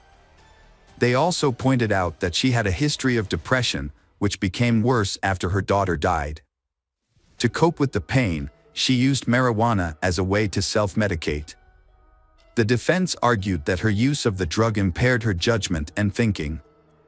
The judge sentenced Rhonda's mother, 53, to 1 month in prison and 3 years of probation after she pleaded guilty to welfare fraud. In addition to the sentence, she was ordered to repay $39,100 in stolen benefits. Rhonda and Stephen's daughter was placed in foster care in October 2015 after the Department of Human Services stripped them of parental rights. The decision came after Stephen pleaded guilty to sexually abusing a 13-year-old girl. The Oregon court eventually stripped him of his parental rights. However, Stephen has appealed the decision. Welcome back, detectives. Let's dive into another horrible case. The case of Adrienne Jones. Adrienne Jessica Jones lived in Mansfield in 1995. At the age of 16, she made a strong impression on the surrounding community with her beauty. Adrienne was known for her hard work in school and her passion for sports, becoming a role model for many. In 1995, Adrienne was a junior at Mansfield High School. From the moment she started studying there, she quickly became a beloved figure. Her friends and teachers admired her kindness, intelligence, and positive spirit. Adrienne was an excellent and ambitious student. She took advanced classes and spent a lot of time studying every day. Her efforts were rewarded with high grades. After graduating from high school, Adrienne planned to become a veterinarian. In addition to her studies, Adrienne is also a talented athlete. She was a member of the women's soccer team and showed impressive skills. However, after an injury, she switched to the women's cross-country team. This shows Adrienne's perseverance and adaptability in both her studies and her sports. The decision to join the cross-country team helped Adrienne maintain an active lifestyle and improve her fitness. She accepted this new challenge and worked hard to improve her fitness. With her determination and dedication, Adrienne quickly became an important member of the team. In addition to her studies and sports activities, Adrienne also worked 20 hours a week at the fast food restaurant Golden Fried Chicken. She loved the attention, especially from teenage boys in Mansfield. A close friend described her as a flirt. Adrienne spent about 2 hours a day carefully applying makeup, always wanting to look perfect. Adrienne was a normal, well-behaved teenager who still tested her parents' boundaries. She had 2 younger brothers and was well protected by her parents. Due to the high crime rate in Mansfield, her parents imposed a curfew after 9 p.m. on weekends to ensure her safety. When Adrienne wanted to go out, such as to an amusement park or the movies, she had to notify her parents and show them her ticket as proof. To prevent her from sneaking out, her father even nailed her bedroom window shut. Although it was not frequent, there were a few times when Adrienne sneaked out in the middle of the night to meet up with friends. On Sunday, December 3, 1995, Adrienne was allowed by her parents to stay up late to talk on the phone with her boyfriend, Tracy Smith. Tracy was away on a family trip for the weekend, but Adrienne was desperate to get in touch with him. While they were talking, another call came in. Adrienne's mother heard her daughter was calling Tracy. When her mother asked who was calling, Adrienne said it was David, her cross-country teammate. Adrienne said David seemed upset about something. The next morning, Adrienne's family woke up as usual to get ready for work. When Adrienne's alarm clock continued to ring in her room, her mother began to worry. She went to check on her and found that Adrienne was disappeared. Her bed was made as if no one had slept in it the night before. Adrienne's mother tried to stay calm when she realized that her 16-year-old daughter was missing. At first, she thought Adrienne might have gone for a morning job, but she quickly dismissed the idea when she saw that her daughter's running shoes were still in her room. Although Adrienne sometimes snuck out in the middle of the night to meet friends, she had never stayed out all night like this. Concerned for their daughter's safety, Adrienne's parents called the police. However, they had no idea that miles away, a man had just made a horrifying discovery on his farm. At approximately 7 a.m., on Seton Road in Grand Prairie, Texas, about 10 miles from Mansfield, a man discovered something unusual while going to get his mail. He noticed that the gate to his home had been knocked down. Curious, he decided to check and witnessed a horrifying scene.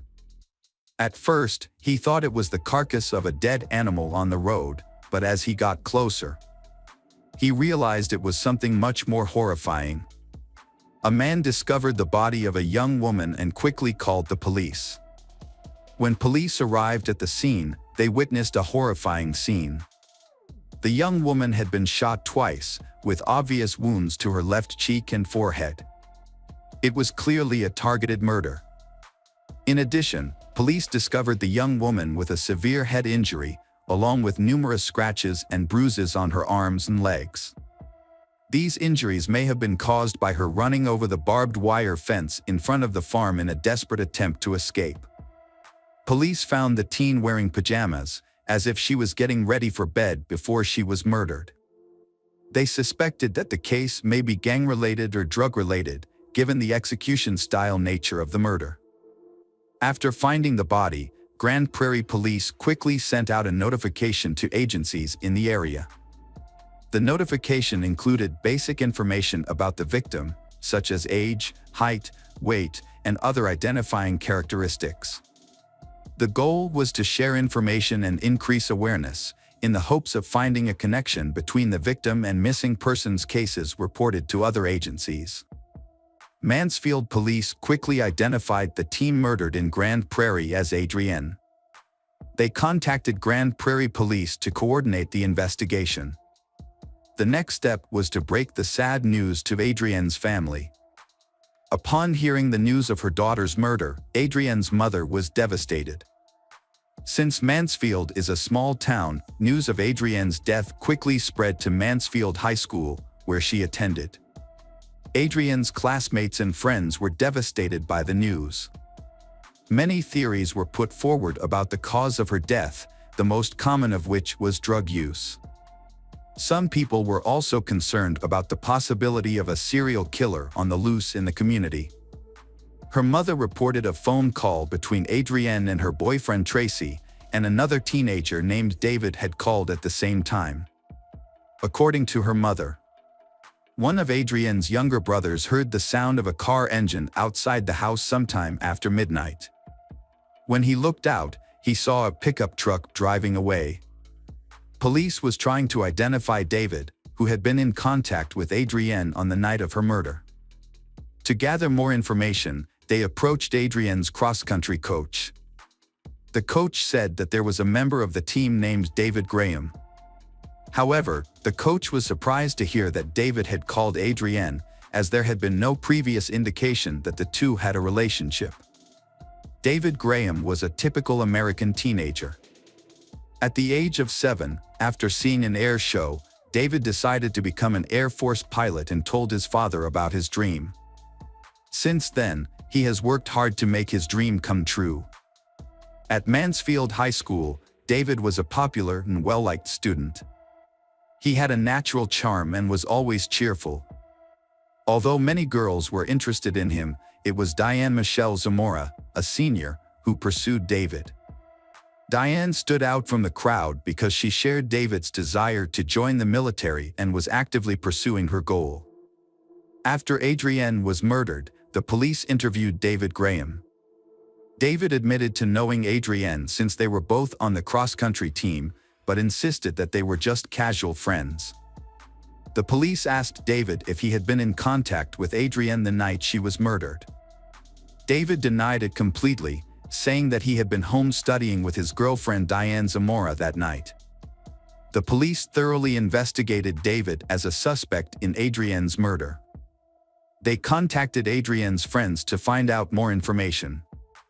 One of Adrienne's closest friends said that she knew all of Adrienne's secrets, but had never heard Adrienne mention David. Furthermore, when the police checked Adrienne's phone contacts, they did not find David's phone number. This discovery further confirmed that David had nothing to do with Adrienne's murder. So the police eliminated David from the list of suspects. They turned their attention to Tracy Smith, Adrienne's boyfriend. However, the police quickly established that Tracy had a solid alibi. On the night of the murder, he was out of town with his family. In addition, Tracy voluntarily took and passed a lie detector test. This evidence further proved Tracy's innocence in the case. During his interview with the police, Tracy Smith provided important information about Adrienne's murder. He said that on the night of the murder, while talking to Adrienne on the phone, she had told him that someone named Brian had called. Based on this statement, the police investigated and identified Brian as a local teenager whose full name was Brian McMillan. The police believed that Brian might be involved in the case and needed to be further investigated. During the investigation, the police discovered important information about Brian McMillan. They learned that Brian had worked at a pharmacy near the restaurant where Adrienne worked. Brian had developed a crush on Adrienne and frequently visited the restaurant to peek at her. However, Adrienne felt uncomfortable with his constant presence. When the police interviewed Brian about Adrienne's murder, he initially denied any involvement with her. However, Brian later admitted that he knew Adrienne. The police questioned Brian about Adrienne's murder. Brian did not remember talking to Adrienne on the night of her murder. He admitted that he had been drinking that night because he was depressed and lonely. Brian also confessed that he had been at Adrienne's house on the night of the murder. At the end of the interview, the police wanted Brian to take a lie detector test, but Brian's father refused to do so for his son. A week after the police interview, Brian was arrested at home. The police thought carefully and decided to carry a weapon because they suspected Brian might have a gun. They wanted to ensure everyone's safety during the arrest. Brian was charged with Adrienne's murder. However, many of his friends spoke out in his support, describing him as a gentle person with no violent tendencies. This created a contradiction between the police's accusations and the comments of those who knew Brian. Brian's father confirmed that his son was home the night Adrienne was murdered. Brian was held in custody for 3 weeks, including Christmas and New Year's, pending further investigation and legal proceedings. During this time, the district attorney's office asked Brian to take a polygraph test, which he passed with flying colors. Due to the lack of evidence linking Brian to Adrienne's murder, the district attorney's office decided to release him. After 9 months of investigating Adrienne's murder, the Mansfield, Texas police made a major breakthrough.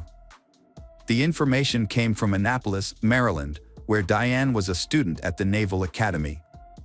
According to reports from officers at the academy, Diane admitted to several classmates that she and her boyfriend David Graham had murdered a girl named Adrienne Jones while they were living in Mansfield, Texas. Police from Mansfield traveled to Annapolis, Maryland to question Diane shortly after receiving the information. During the interview, Diane denied all of her previous confessions. However, the Naval Academy decided to suspend her and send her home while the investigation was ongoing. After failing to get any information from Diane, the police traveled to Colorado Springs, Colorado, to interview David at the Air Force Academy. When questioned, David said he did not understand why Diane would make up the story about killing Adrienne. During the interview, David began to lose his temper and asked to write a statement. He wrote a 4.5-page confession letter detailing how he and his girlfriend Diane planned to kill Adrienne. In the letter, David recounted an incident that occurred in November 1995 when he offered to give Adrienne a ride home. On the way, they stopped in an elementary school parking lot and had sex. David felt extremely remorseful after cheating on his girlfriend Diane. He loved her very much and knew that his actions would hurt her deeply. One night, while the two were studying for the SATs together, they had an argument. Unable to bear the guilt any longer, David decided to confess. He sat down on a chair, sobbed, and admitted to Diane that he had been unfaithful. After David confessed to Diane that he had been unfaithful and had an affair with Adrienne, Diane felt extremely hurt and angry. David's betrayal had broken her heart. In a fit of rage, Diane argued and yelled at David. She even wished he were dead and felt deep hatred for Adrienne. Diane's emotions were so strong that it was difficult for her to understand and accept what had happened. Realizing the seriousness of the situation, David told Diane that he was willing to do anything to save their relationship. David revealed that he and Diane had decided that in order to save their love, they needed to kill someone. They chose Adrienne as their victim. In his confession letter, David recounted that on December 3rd, he called Adrienne and arranged to meet her secretly late at night. He told Adrienne not to tell anyone about the meeting. David had originally planned to meet Adrienne alone, kill her, and dump her body in a lake. However, at 2:30 a.m., David picked Adrienne up in his car, and Diane secretly accompanied him by hiding in the back seat. David drove to a remote location 10 miles from town. Here, he turned off the highway and onto a road called Satan Road. David stopped the car on the side of the road. Adrienne gently adjusted her sitting position, thinking that she and David were about to have a private moment. However, David had silently called Diane out of the trunk of the car. Diane appeared from behind, walked around the front of the car, and approached. As she approached, she came face to face with Adrienne, who was sitting in the passenger seat. Diane attacked Adrienne with a dumbbell from David's exercise equipment. Despite being badly injured, Adrienne escaped through the window of David's car. David and Diane panicked, so David grabbed a 9mm Makarov and chased Adrienne. Due to her head wound, Adrienne did not get far and collapsed in a nearby field. When David caught up, he shot Adrienne twice and returned to the car. After Adrienne died, the first words Diane and David said to each other were, "I love you." After David confessed to killing Adrienne, the police returned to question Diane. Surprisingly, Diane also gave her own confession. Both David and Diane were arrested and charged with premeditated murder. However, both later recanted their initial statements. David claimed that Diane was the real culprit, while Diane accused David of acting alone. In 1998, Diane's trial took place in February of that year. During the trial, several witnesses testified that Diane had shown no remorse for killing Adrienne. After deliberations, the jury returned a verdict on February 17, finding Diane guilty of premeditated murder. As a result of this verdict, Diane was sentenced to life in prison, with the possibility of parole after 40 years. In the same case, David Graham was also convicted of Adrienne's murder and received the same sentence, life in prison with the possibility of parole after 40 years. Again, true crime fans, we've got another mysterious case to explore. The case of Crystal Rogers. Crystal Rogers, a 35-year-old mother of 4 from Bardstown, Kentucky, was known for her strong devotion to her children. She and her ex-husband Keith shared custody of their children. Despite the divorce, she maintained a friendly relationship with him for the sake of the children. At the time, her 2-year-old youngest son was with her current boyfriend, Brooks Houck. On July 5, 2015, Crystal's mother, Sherry Ballard, became worried when Crystal didn't respond to her phone calls. Crystal was a reliable and responsible who always responded to her calls, but this time Crystal was unresponsive. As the hours passed, Sherry's worry intensified, and after 24 hours without hearing from her daughter, she realized something was amiss. Sherry's instincts as a mother told her that Crystal's absence was unusual. She tried contacting Crystal multiple times, but her efforts were in vain. Sherry then reached out to Crystal's friends and family, hoping someone might know where she was, but no one had seen or spoken with her recently.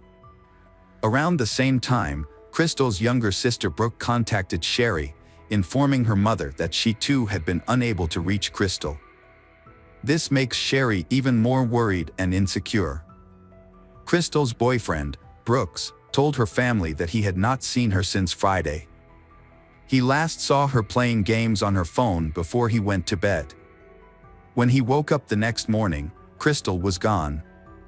Brooks suspected she might have visited her cousin's house for the 4th of July celebrations. However, Crystal's mother, Sherry, became increasingly worried as she couldn't reach her daughter. She reported Crystal missing to the police department. While she was there, her son Casey received a call from a friend saying Crystal's car had been seen on the side of the road. This news alarmed Casey and his father, Tommy Ballard.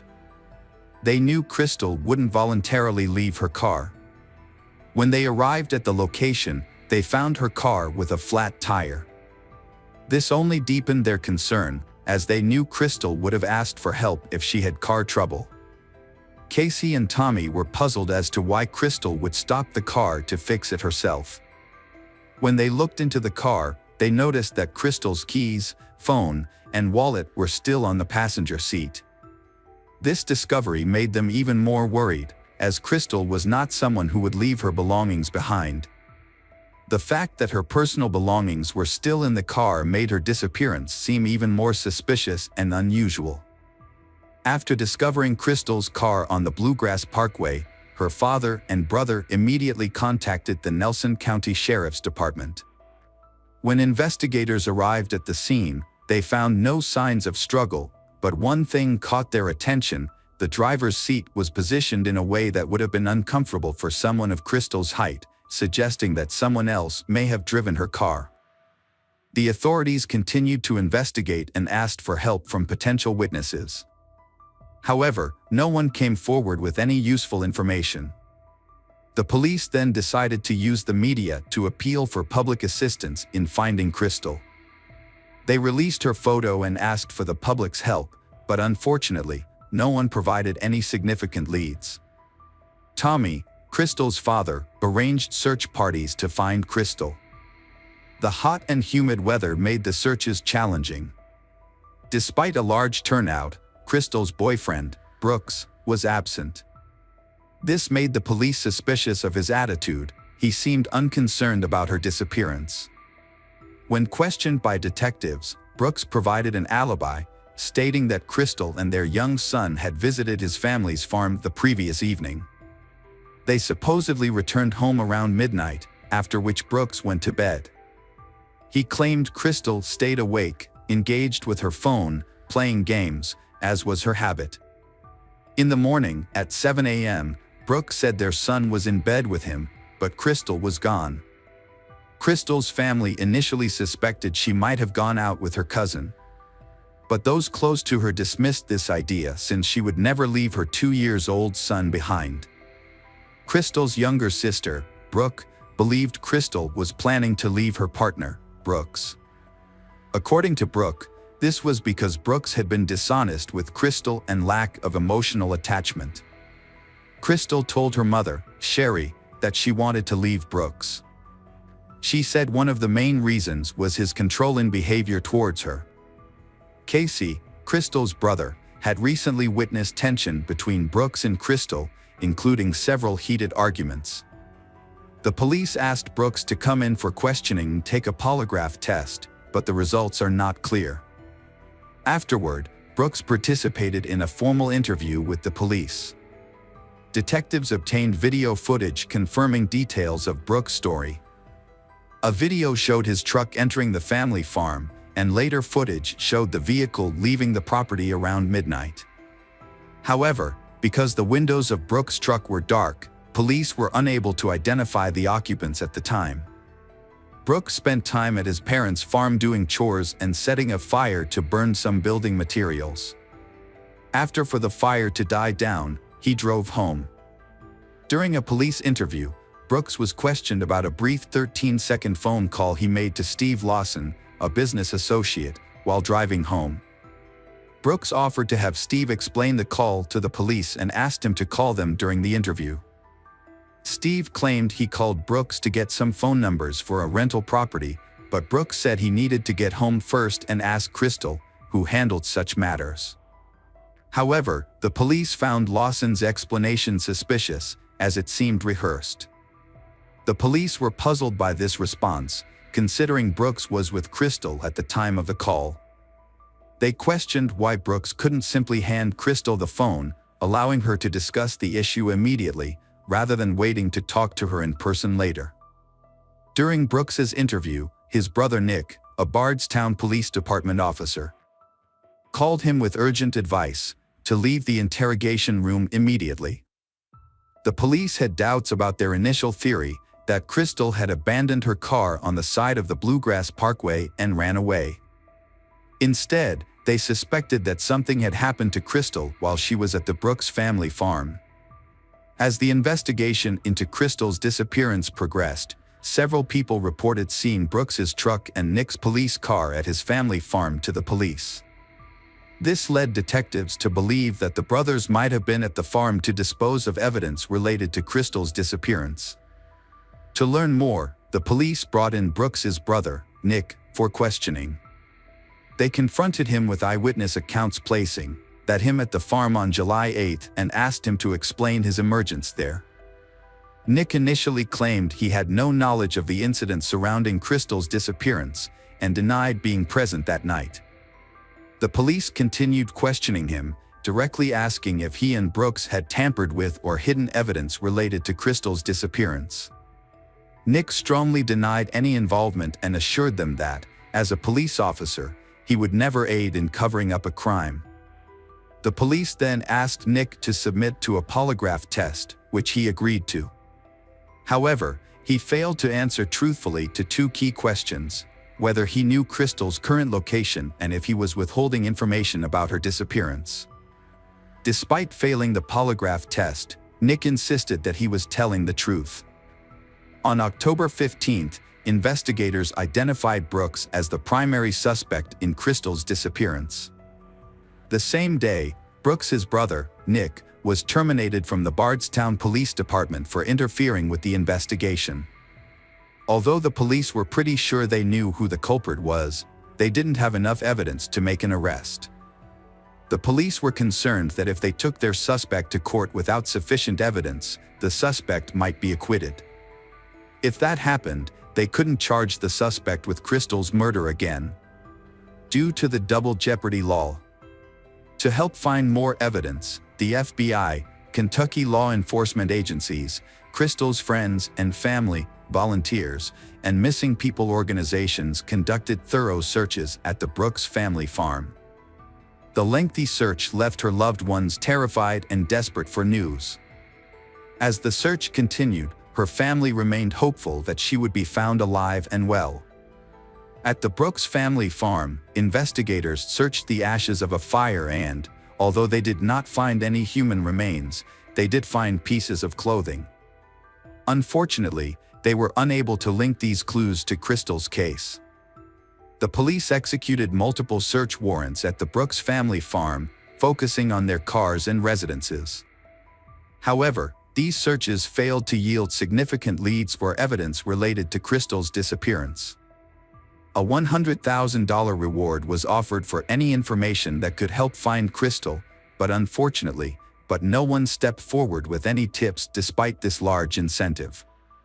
Tommy, Crystal's father, took it upon himself to investigate his daughter's disappearance, following every lead he received, no matter how small or insignificant it may have seemed.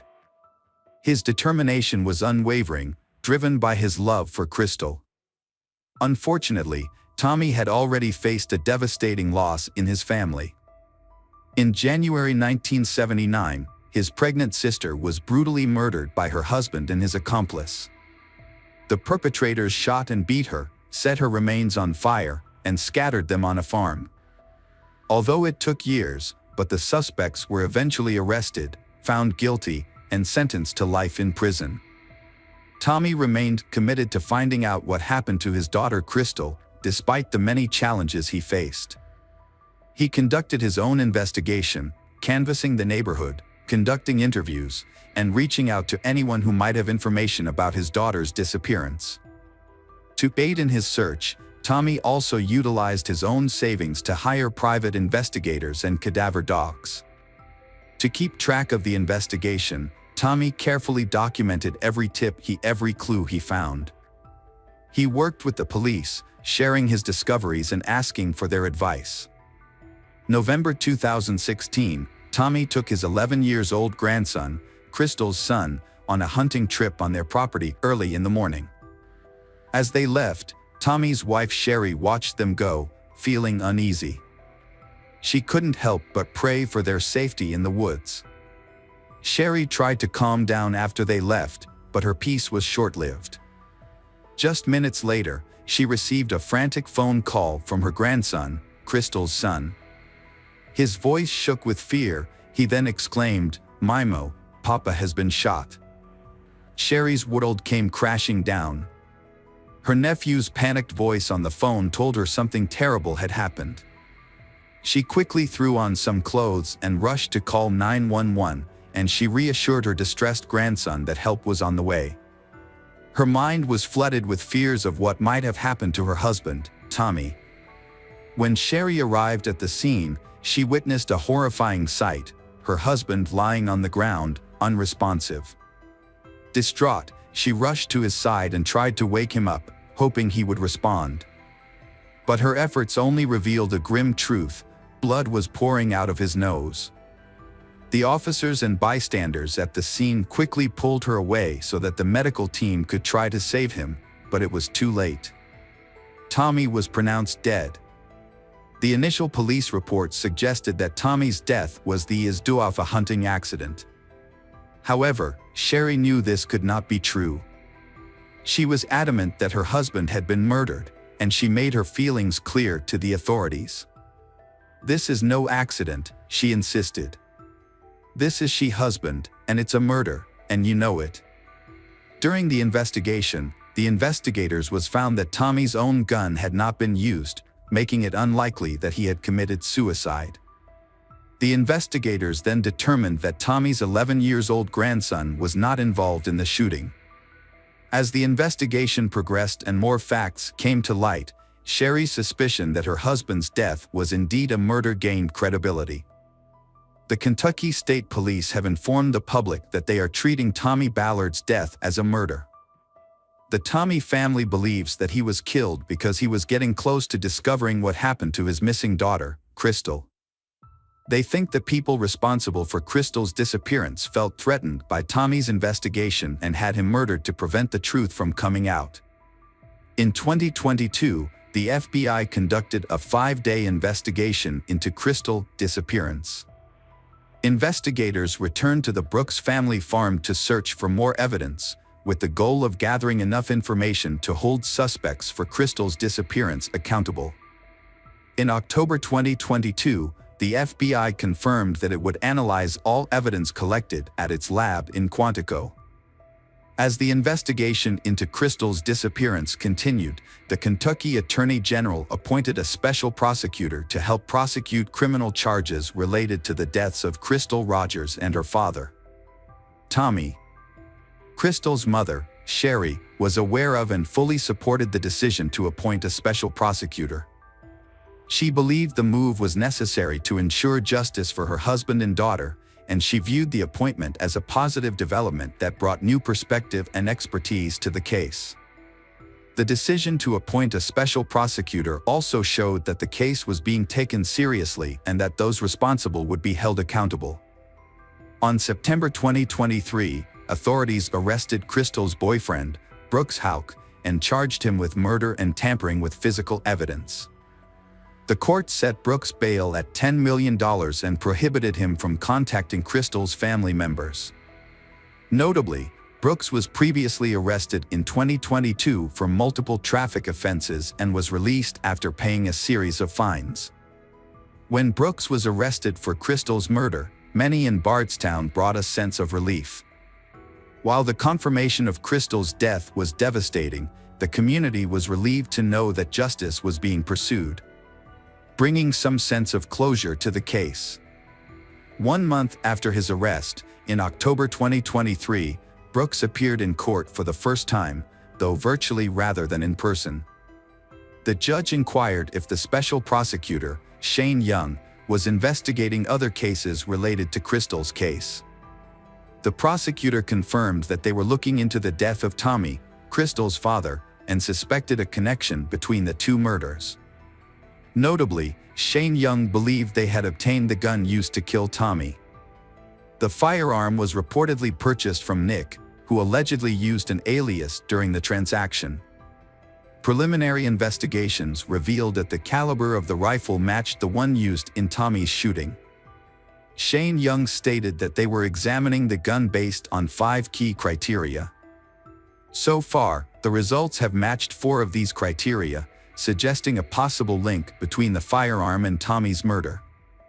Crystal's grandfather felt relief when the special prosecutors, Shane Young, connected the two murders in court.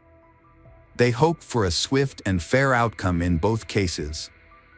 However, when questioned about the allegations by Shane Young, Brooks' mother refused to answer any questions. During the court hearing, the prosecutor alleged that the Brooks family had secretly recorded the grand jury proceedings.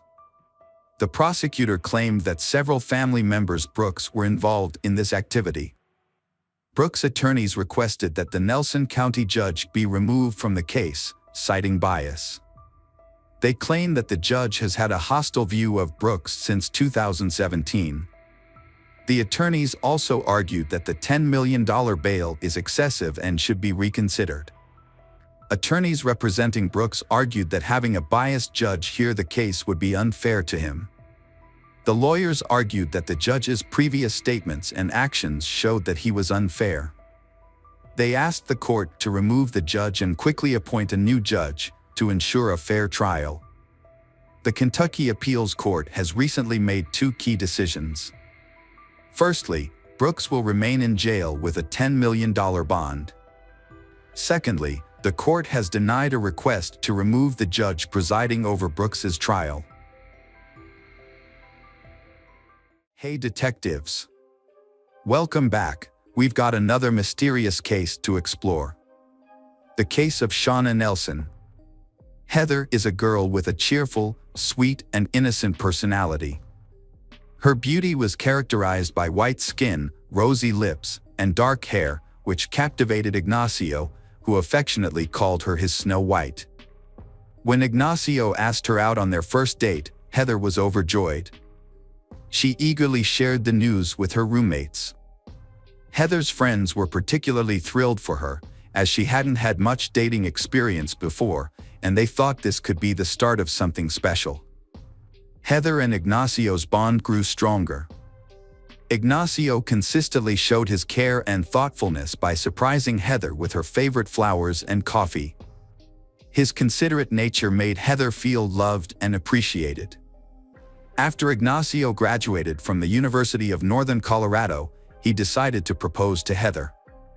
She happily accepted his proposal. However, Heather made one condition clear: if Ignacio ever cheated on her, she would end their marriage immediately, regardless of any apologies or attempts to make amends. She would not tolerate infidelity in their relationship. After making her stance clear, Heather and Ignacio decided to get married within a year of their engagement. Their wedding was a beautiful and joyful celebration. Ignacio began working as a law enforcement officer at the Greeley, Colorado Police Department, while Heather worked as a supervisor at the local credit union. She quickly gained the admiration and respect of her colleagues and customers alike. They appreciated her exceptional ability to comfort credit union members during difficult times. A coworker described Heather as wonderful all the way around, reflecting her kind and caring nature. After 5 years of marriage, Heather and Ignacio welcomed their beautiful firstborn daughter, Victoria. Heather's world was filled with joy as she became a mother. Ignacio also proved to be an outstanding father. From the outside, their life seemed perfect. A picture of happiness and contentment. Heather's life took a big change in 1997 when her father suddenly passed away from a heart attack. Just a few days later, her mother received a devastating cancer diagnosis. Despite the immense grief, Heather remained committed to caring for her mother, selflessly dedicating herself to supporting she over the next several years until she passing in 2003. During this challenging period, Heather's husband, Ignacio, played a supportive role, caring for their daughter, Victoria, and helping with household responsibilities. However, as time passed, he began to develop an interest in a new woman, Shauna Nelson, a dispatcher at the Greeley Police Department. Shauna was already married to Ken, a Weld County Sheriff's deputy, and they had 2 children. The couple's marriage, however, was struggling. Ken believed their relationship problems began when she returned to work after giving birth to their second child. Initially, the connection between she and Ignacio was friendly. But it soon evolved into a flirtatious exchange of comments and playful banter, marks the beginning of an extramarital affair. Shauna's compliments had a profound effect on Ignacio, captivating him and sparking a deep attraction. As they spent more time together, their initially friendly interactions developed into a deep love affair. Ignacio's feelings for Shauna continued to intensify, transforming from casual flirting to a passionate and intimate bond. Despite being married, they couldn't resist their strong attraction to each other. As Ignacio and Shauna's secret relationship became the subject of local gossip, Heather remained unaware of the affair.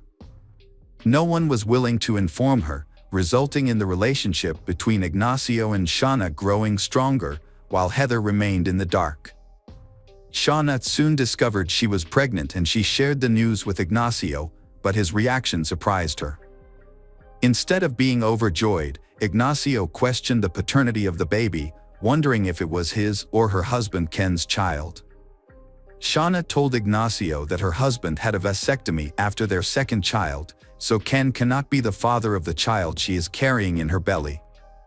However, Ignacio, knowing that his wife Heather would be furious if she found out about Shauna's pregnancy, Ignacio became anxious. He didn't want the baby, and he desperately looked for a way out.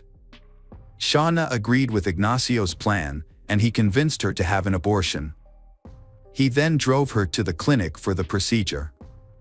Years passed, and Heather remained unaware of her husband's affair with Shauna.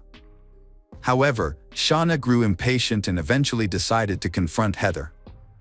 One day, Shauna and her friend Michelle Moore followed Heather to the grocery store, keeping a safe distance as they observed her. Heather, still unaware of their emergence, talked to a friend on the phone. Shauna eventually approached Heather and started yelling insults and accusations at her. Heather was deeply shaken after a disturbing encounter with Shauna at the grocery store. She recognized Shauna as her husband Ignacio's co-worker from the police department, whom she had met at several work Christmas parties. Heather asked Ignacio why Shauna, who had always been friendly to her, would suddenly lash out with hurtful words. Ignacio explained that Shauna had developed a crush on him, but assured Heather that she had nothing to worry about. Ignacio stepped in to address the issue, telling Shauna to leave Heather alone. He spoke to Shauna directly, but she became angry with him. However, Ignacio's intervention failed to stop Shauna's harassment, as she continued to bother Heather. Shauna once arrived unexpectedly at Heather and Ignacio's home, demanding to see Ignacio. Heather attempts to brush off the suspicion of an improper relationship between her husband and Shauna, his co-worker, but she can't shake the feeling that something is wrong. Unbeknownst to Heather, Shauna had confided in a colleague at the county dispatch center about her affair with Ignacio. Shauna claims to be deeply in love with Ignacio, saying she felt more strongly for him than for anyone else she had ever met. However, she also expressed her frustration that Heather stood in the way of their relationship. Shauna revealed to her supervisor that she would often visit the shooting range to manage her frustrations. While target shooting, Shauna would imagine that the targets were Heather. Meanwhile, Shauna's husband, Ken, remained unaware that his wife had been having an affair with Ignacio for years, until he discovered a diary detailing her relationship. Despite this, Ken chose to stay in the marriage for the sake of their children, rather than leaving Shauna after learning of her infidelity. Shauna was aware that she was not the only woman in Ignacio's life. He was having an affair with another woman, and this realization led Shauna to closely monitor his actions. Determined to be the only woman he was involved with, she threatened to tell Heather everything if he ever left her. As time passed, Shauna's fixation on Ignacio grew stronger. In an attempt to cement her place in his life, Shauna got a tattoo of his family name on her leg in July 2005. Her obsession, however, soon turned into an unhealthy fixation that led to her stalking him. Whenever Heather and Ignacio took their daughter, Victoria, out to a restaurant, Shauna and her family would coincidentally show up. Ignacio noticed the alarming shift in Shauna's behavior but chose to continue their illicit relationship despite his growing unease. When Shauna discovered she was pregnant with Ignacio's child for the second time, she immediately informed him she intended to keep the baby. Shauna gave birth to their son, Christian, in March 2006. However, due to Ignacio's wife being unaware of the situation, Ken proposed a solution. He would raise Christian as his own, provided Shauna remained his wife. Shauna agreed to the arrangement. In the summer of 2006, a woman approached Heather with unexpected news. Shauna Nelson had given birth to Ignacio's child. Heather was stunned and confused by this revelation. Upon returning home, Heather confronted her husband, Ignacio, about the child, seeking answers. Ignacio attempted to conceal his affair with Shauna, lying to his wife once again. Heather maintained her trust in Ignacio until one night in December 2006, when she woke up to find him gone. As she waited for his return, she became increasingly anxious. When Ignacio finally came back home, Heather confronted him immediately. Unlike his past responses, Ignacio chose to be honest this time. He confessed to spending the night with Shauna and revealed that the affair had been ongoing for years. He also shared that Shauna had been pregnant with his child twice and had recently given birth to their son. Following Ignacio's confession, Heather took the action she had previously threatened. She ended their relationship and asked him to leave the house. However, her deep-seated desire to keep her family together led her to reconsider and call Ignacio the next day. Despite her initial shock, anger, and skepticism, Heather's priority was keeping her family intact. She feared that ending the relationship would have a negative impact on their daughter Victoria, forcing her daughter to grow up in a household with divorced parents. Heather had a conversation with Ignacio about their feelings for each other. Heather lets him know that she still loves him, and she believes he does too. Heather wanted to save their marriage and made it clear that she did not plan to file for divorce. However, she also made it clear that she was not ready to immediately reconcile. Before considering reconciling, Heather presented Ignacio with several requirements. First, she asked him to take an STD test to ensure his health. Additionally, Heather also suggested that they attend counseling together to help them work through the difficulties of repairing the relationship and working through any issues that led to his affair. She asked Ignacio to relinquish his father rights to Shauna's baby, and she wanted him to end his relationship with Shauna altogether. Ignacio, determined to save his marriage, accepted all the conditions Heather set in order. He took responsibility for his wrongdoing and was willing to make things right. As part of the agreement, Ignacio called Shauna and ended their affair. Heather was present and listened to the entire conversation. Shortly after Ignacio hung up the phone, Heather received a text message on her cell phone. The message included a photo of Shauna and Ignacio's son, Christian, with the caption, "IGS flesh and blood," beneath it. Shauna was furious about the sudden end to her relationship with Ignacio, who chose to stay with Heather instead. Feeling betrayed and abandoned, her anger intensified. In response, Shauna began publicly talking about suing Ignacio for Christian's financial support in early 2007. Ignacio and Heather were working to repair their marriage after his infidelity. Despite their challenges, the couple was determined to move forward. However, Ignacio's former mistress, Shauna, continued to harass Heather, making reconciliation difficult. Shauna's behavior became more and more aggressive, prompting Ignacio and Heather to take action. To protect Heather's car from potential damage by Shauna, they started parking it in the garage. They also sought help from a lawyer, who sent Shauna a formal notice requiring her to stay away from Ignacio, Heather, and their daughter, Victoria. The notice clearly stated that Shauna was to stop harassing and intimidating the family, but she ignored the warning.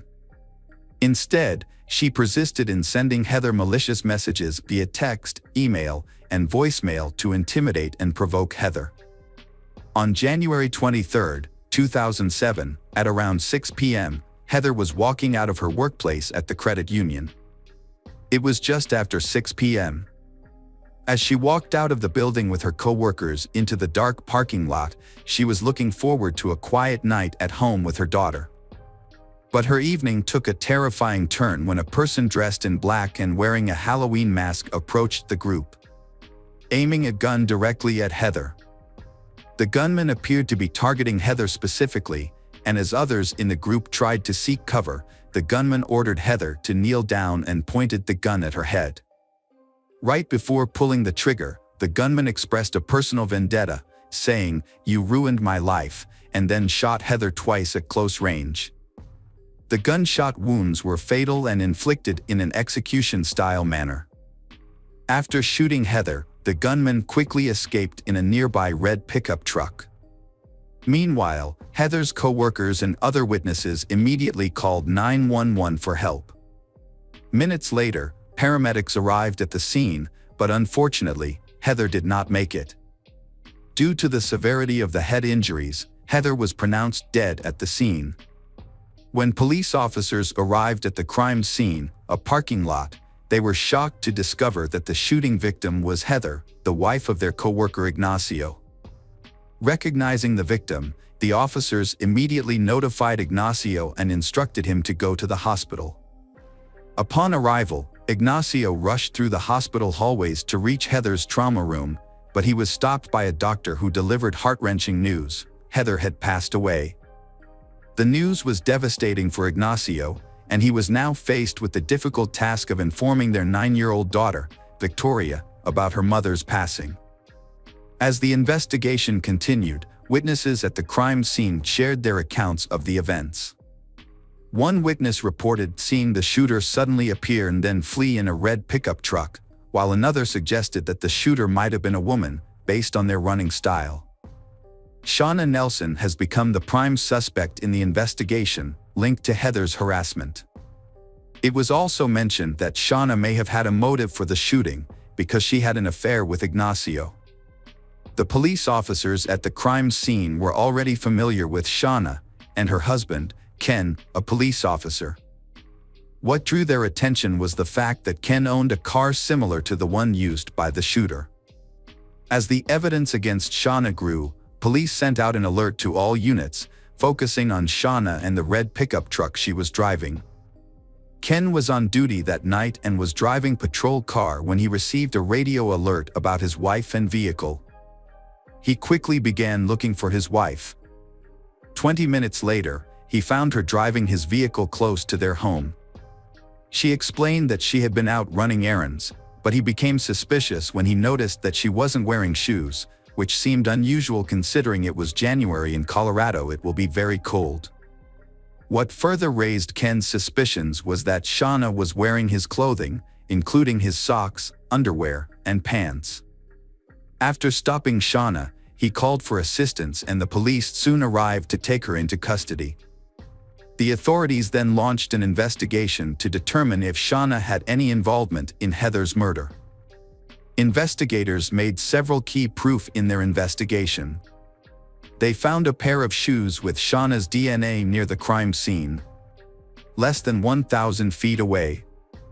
In the parking lot where Heather was shot, they recovered 2 shell casings from a .40 caliber Glock Model 22, the same type of gun used by Ken for his job.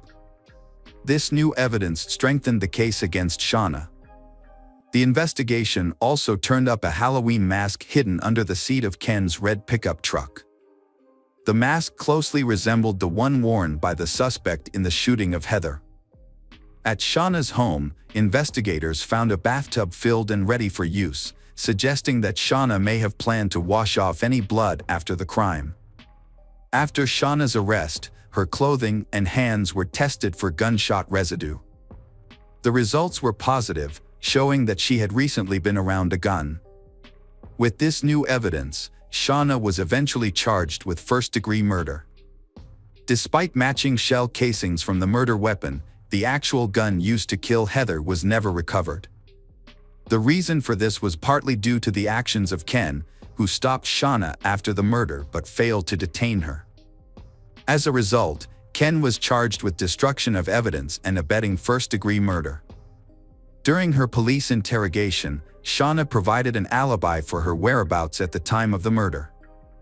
She explained that she had put on some of her husband's dirty clothes from the laundry basket, which is why she was wearing them. Shauna claimed she went to the store, realized she forgot her wallet, and then drove back home. However, when questioned about Heather's murder, Shauna denied any involvement or knowledge of the crime. Ignacio was also questioned by the police but was eventually cleared of suspicion in February 2008. Shauna's trial for the murder of Heather began, with Shauna pleading not guilty to the charges. The prosecution argued that Shauna's fixation with Ignacio, a married police officer, was the primary motivation behind her murder of Heather, and that this was not Shauna's first affair with a married officer. The state negotiated a deal with Michelle Moore, a key witness and Shauna's former best friend. Michelle often accompanied Shauna when she would intimidate and harass Heather. In exchange for a reduced sentence, Michelle agreed to testify against Shauna. During her testimony, Michelle made it clear how much Shauna disliked Heather and even confessed that she helped plan the murder. In contrast, Shauna took the stand in her own defense, strongly denying all allegations against her. Shauna specifically denied having conversations about her fantasies of killing Heather or picturing Heather in her mind during target practice with others. She also claimed to have had no involvement in the killing itself, stating she was on her way to a liquor store at the time of the shooting. As part of her defense, Shauna proposed an alternative explanation for Heather's murder. She suggested that Michelle might have killed Heather to make her happy. However, when Michelle was questioned further, she dismissed Shauna's claims. The prosecution alleged that Shauna dressed in her husband's clothes during the shooting to frame him for the crime. The state claimed that by killing Heather, Shauna and Ignacio would be able to start a new life together. After 5 hours of deliberation, the jury found Shauna guilty of first-degree murder. The judge addressed Shauna, stating that she deserved the sentence she received. Shauna's former friend, Michelle, was sentenced to 9 years in prison for her role in planning Heather's murder. Following Shauna's conviction, her husband Ken resigned from the police department, filed for divorce, and moved out of state with their children. However, he eventually returned to Colorado and expressed hope that their children would one day visit Shauna in prison. Despite the circumstances, Ken believed that Shauna was a caring and wonderful mother. Heather's family is relieved Shauna is in custody and they feel justice has been served. Her loved ones hope Shauna will spend the rest of her life reflecting on the suffering she caused Heather. Shauna's actions had dire consequences. She separated Heather from her loved ones, ultimately depriving the love, care, and nurturing that a mother would give to her daughter, Victoria. Unfortunately, when Victoria, 17 years old, she died in a car accident in 2015. Her vehicle crashed into a tree after she lost control, resulting in her untimely death. Hello friends, welcome to our channel. Today we're going to take a look at another horrible case with you. The case of Marcos Matsunaga. Marcos Matsunaga was a successful Brazilian entrepreneur who inherited a family business that became one of the largest food product companies in the country. The company, Yoki, was founded by his grandfather, Yashizo Cadano, who immigrated to Brazil and started a small flour milling business in the mid-20th century. Over time, the company grew and transformed into a global brand with a wide range of products. Marcos was born into a wealthy family and was accustomed to getting everything he wanted from a young age. Marcos didn't have to start from scratch to build his business, as he inherited the family food company from his grandfather and father. As the CEO, Marcos had the opportunity to become the first billionaire in his family, a goal he pursued for most of his life. However, this ambition was not meant to be fulfilled. Those who knew Marcos personally described him as a skilled and successful businessman who not only preserved but also significantly increased the family's wealth, boosting profits. However, he was also known for being difficult to work with, having a strong personality, and being controlling towards those around him. Marcos was not handsome, he was obese since childhood. He had to wear glasses due to vision problems, short stature, and somewhat clumsy. All of these caused Marcos a lot of problems when communicating with friends, leading to a lack of friends and isolation. Despite his wealth and business success, Marcos found it difficult to establish a meaningful relationship. His arrogance and egoism often repelled women, making it hard for him to connect with someone beyond a few dates. Consequently, he frequently relied on the services of escorts, as his wealth and status were not enough to make him a desirable partner. Very little information is publicly available about the entrepreneur's first wife. What is known is that their marriage was not based on romance or passion, but rather necessity and family pressure. The marriage endured for several years, although both spouses soon came to regret their decision to start a family. Initially, the young wife tried to accommodate her husband's complicated personality, hoping they would eventually form a supportive and loving partnership. However, her expectations were unfulfilled, and they gradually grew further apart. The businessmen primarily sought companionship on websites where women offered intimate services in exchange for money. Elise was one of these women, a call girl with profiles on multiple platforms. He came across her profile, a gorgeous blonde with a great figure, and began booking her services regularly, paying her handsomely for their time together. Elise was 6 years younger than him. She grew up in a poor and troubled home in a crime-ridden part of the city. Her family life was unstable, she never knew her father, her mother struggled with addiction, and her mother's partners often had similar issues. As a result, Eliza's childhood was marked by hardship and unhappiness. She was frequently beaten, harassed, and abused by her mother's partners from a young age. As soon as she finished school, Elise left home and never looked back. She pursued a career in nursing, landing a job at a hospice after completing her training. However, she soon realized that caring for terminally ill patients was not her true calling.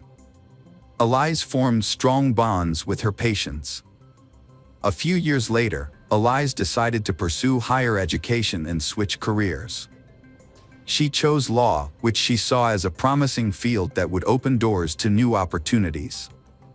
After lengthy preparation, she scored well enough on the entrance exams to gain admission. However, she struggled to pay tuition fees with her limited income as a nurse. Since Elise had no family support, having cut off ties with her relatives after leaving home, she had to fend for herself. To make money, she decided to take advantage of her appearance. She registered on a website that provided intimate services, where she was helped to create an attractive profile. Soon, wealthy customers began to notice Eliza's beauty. Elise worked as an escort to finance her studies and support herself. Once she completed her education and secured a job in her field, she planned to leave the sex work industry. That's when she met Marcos, a regular client who showered her with gifts and openly met with her. Unbeknownst to Elise, their relationship would take a dramatic turn. Marcos, a wealthy married man, would eventually leave his wife for Elise, transforming her rags-to-riches story into a real-life fairy tale. Marcos completely lost himself over Elise, but it's unclear whether Elise actively pursued him or not. After about 6 months, Marcos realized he didn't just want to date Elise, but to be with her long-term. Without hesitation, he filed for divorce from his first wife and began introducing Elise as his fiancée to everyone. Marcos, as a businessman, preferred to keep the true nature of their relationship and Eliza's occupation private. So, they came up with a cover story, claiming they met by chance at a cafe. They stuck to this story, even with Marcos's closest relatives and friends, who remained none the wiser. When Elias joined the Matsunaga family, she didn't exactly receive a warm welcome. Her in-laws suspected that she had used her charm to win over Marcos, an older, wealthy, but not particularly attractive man. They believed she was now pretending to ignore his abrasive personality in order to secure her new status. Despite their reservations, no one strongly opposed Marcos's decision to divorce his first wife and marry Elias. A lavish, traditional wedding was planned, complete with a white wedding dress, numerous guests, and a multi-tiered cake. Afterwards, Marcos moved his new wife into his grand, luxurious mansion, where she became the lady of the house. Matsunaga was a well-known collector of luxury items, particularly expensive wines and rare weapons. His house featured a large wine cellar, where bottles were meticulously organized by year and country of origin. Additionally, the house had a secret room dedicated to his collection of firearms and edged weapons, which were proudly displayed on the walls from floor to ceiling. Marcos took great pride in his extensive collections and was always on the lookout for new additions. His home was a treasure trove of antiques, luxury items, and modern art, which were displayed throughout the house, often in a way that was more cluttered than curated. Soon after the wedding, they decided that they were ready to have an heir, but despite all their efforts, Elias did not get pregnant naturally. Then they decided to resort to the procedure of in vitro fertilization, but even here, success awaited them far from immediately. However, when their daughter was finally born, their joy knew no bounds. They devoted themselves to raising their child, making plans for her future, and as she grew older, the family began to travel the world, immersing themselves in different cultures and traditions. Their daughter was a beloved and pampered child, raised with love, care, and every luxury imaginable.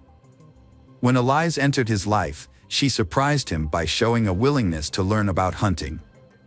Together, they visited shooting ranges, where she became proficient in handling firearms. Eventually, they ventured into the woods to hunt wild animals. Elias approached hunting as a competitive challenge, unfazed by the act of taking animal lives. Marcos appreciated her mindset and enjoyed watching her skillfully wield her weapons and stalk prey.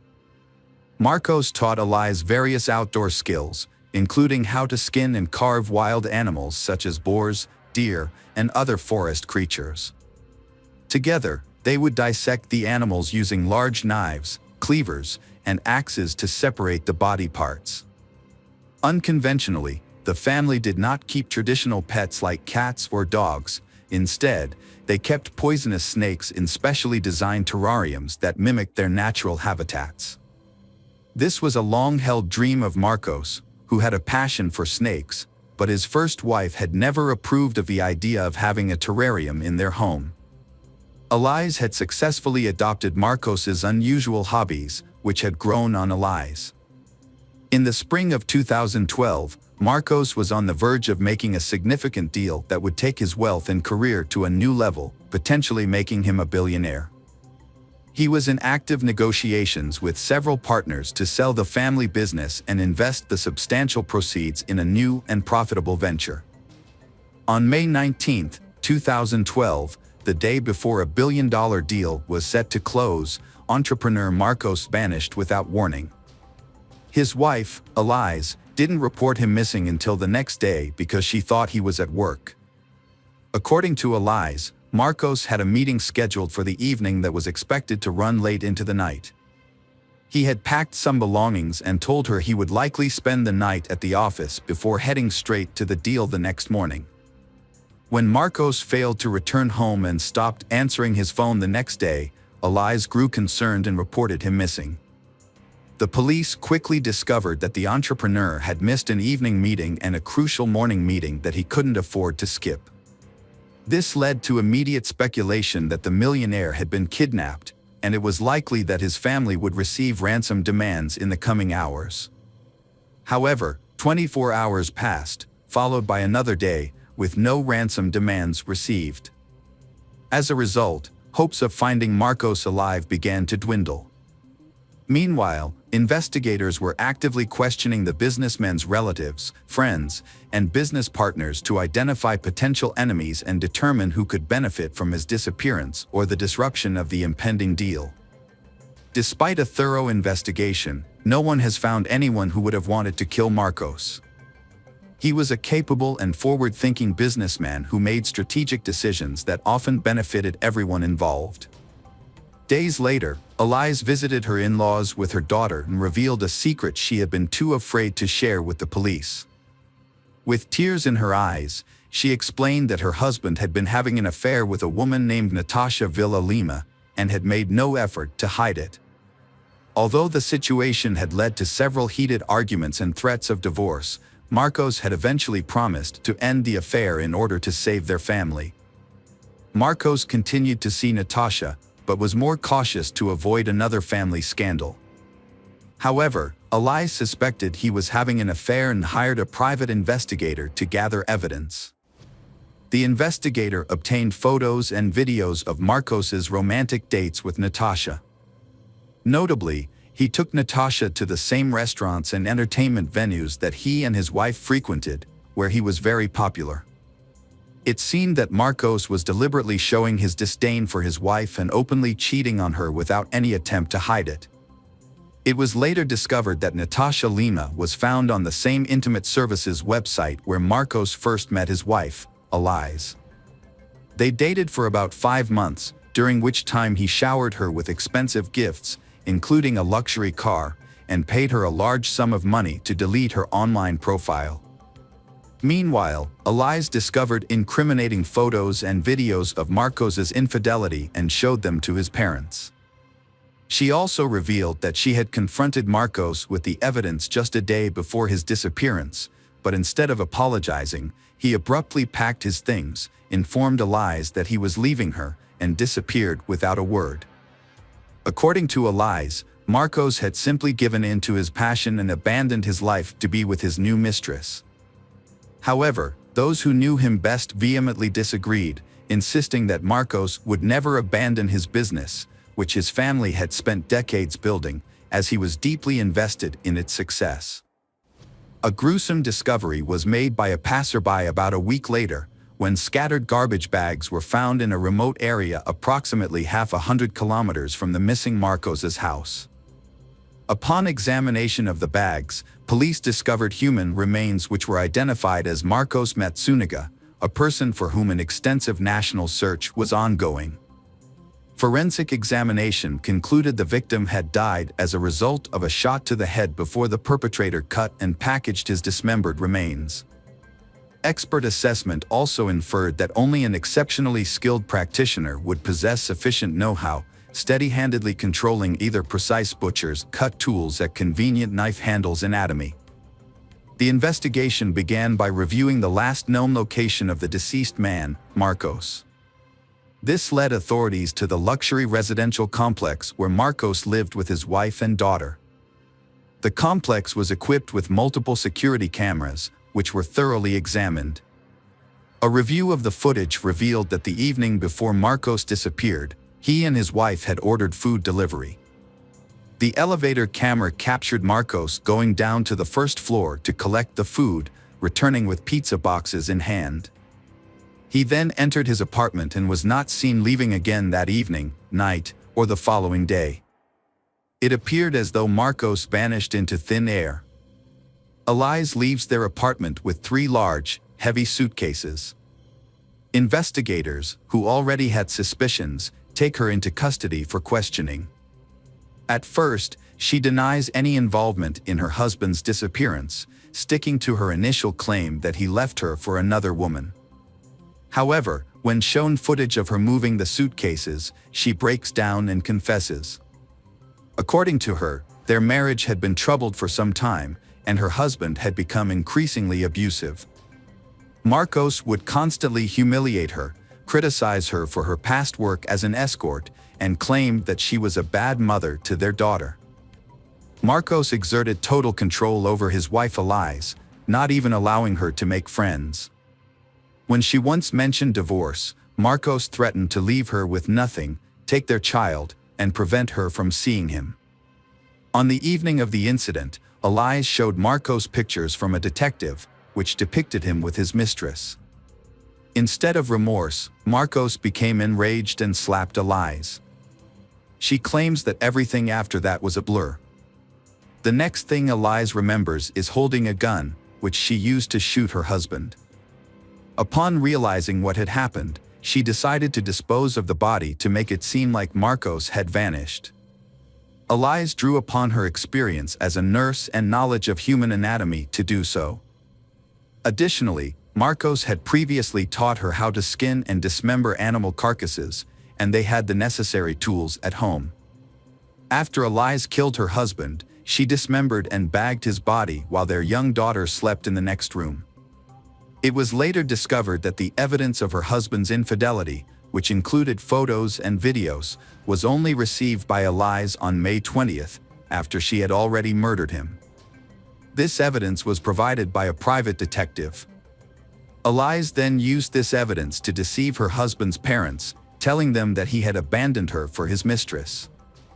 The investigation also found Natasha Lima, who testified in court that Marcos had wanted a divorce but was afraid of Elias due to her alleged mental instability and capability for violent behavior. Natasha last saw her lover the day before he disappeared. He was unhappy about the constant family scandals and planned to start a new life in Florida after selling the company. However, his wife Elias was not part of these plans. He intended to divorce her and forget her completely. A shocking twist was the discovery of blood in the lungs of the deceased Marcos. This suggested that Marcos was still alive when Elias decapitated him, indicating he had struggled to breathe. This contradicted Elias's claim that he died instantly from a gunshot wound. Further examination by the pathologist revealed that the bullet had entered Marcos's head at an unusual angle. It seemed he was caught off guard, sitting or lying down when shot, and didn't try to defend himself. Elias Matsunaga's claim that her husband attacked her and she defended herself was disputed by multiple witnesses at her trial. They testified that Marcos had a difficult personality and often spoke harshly, but he never physically harmed anyone. As a result, the court believed Elias fabricated the story and found her guilty of premeditated murder with cruelty and attempting to conceal the crime. She received a 20-year prison sentence, which many considered too lenient. Her in-laws now care for their daughter.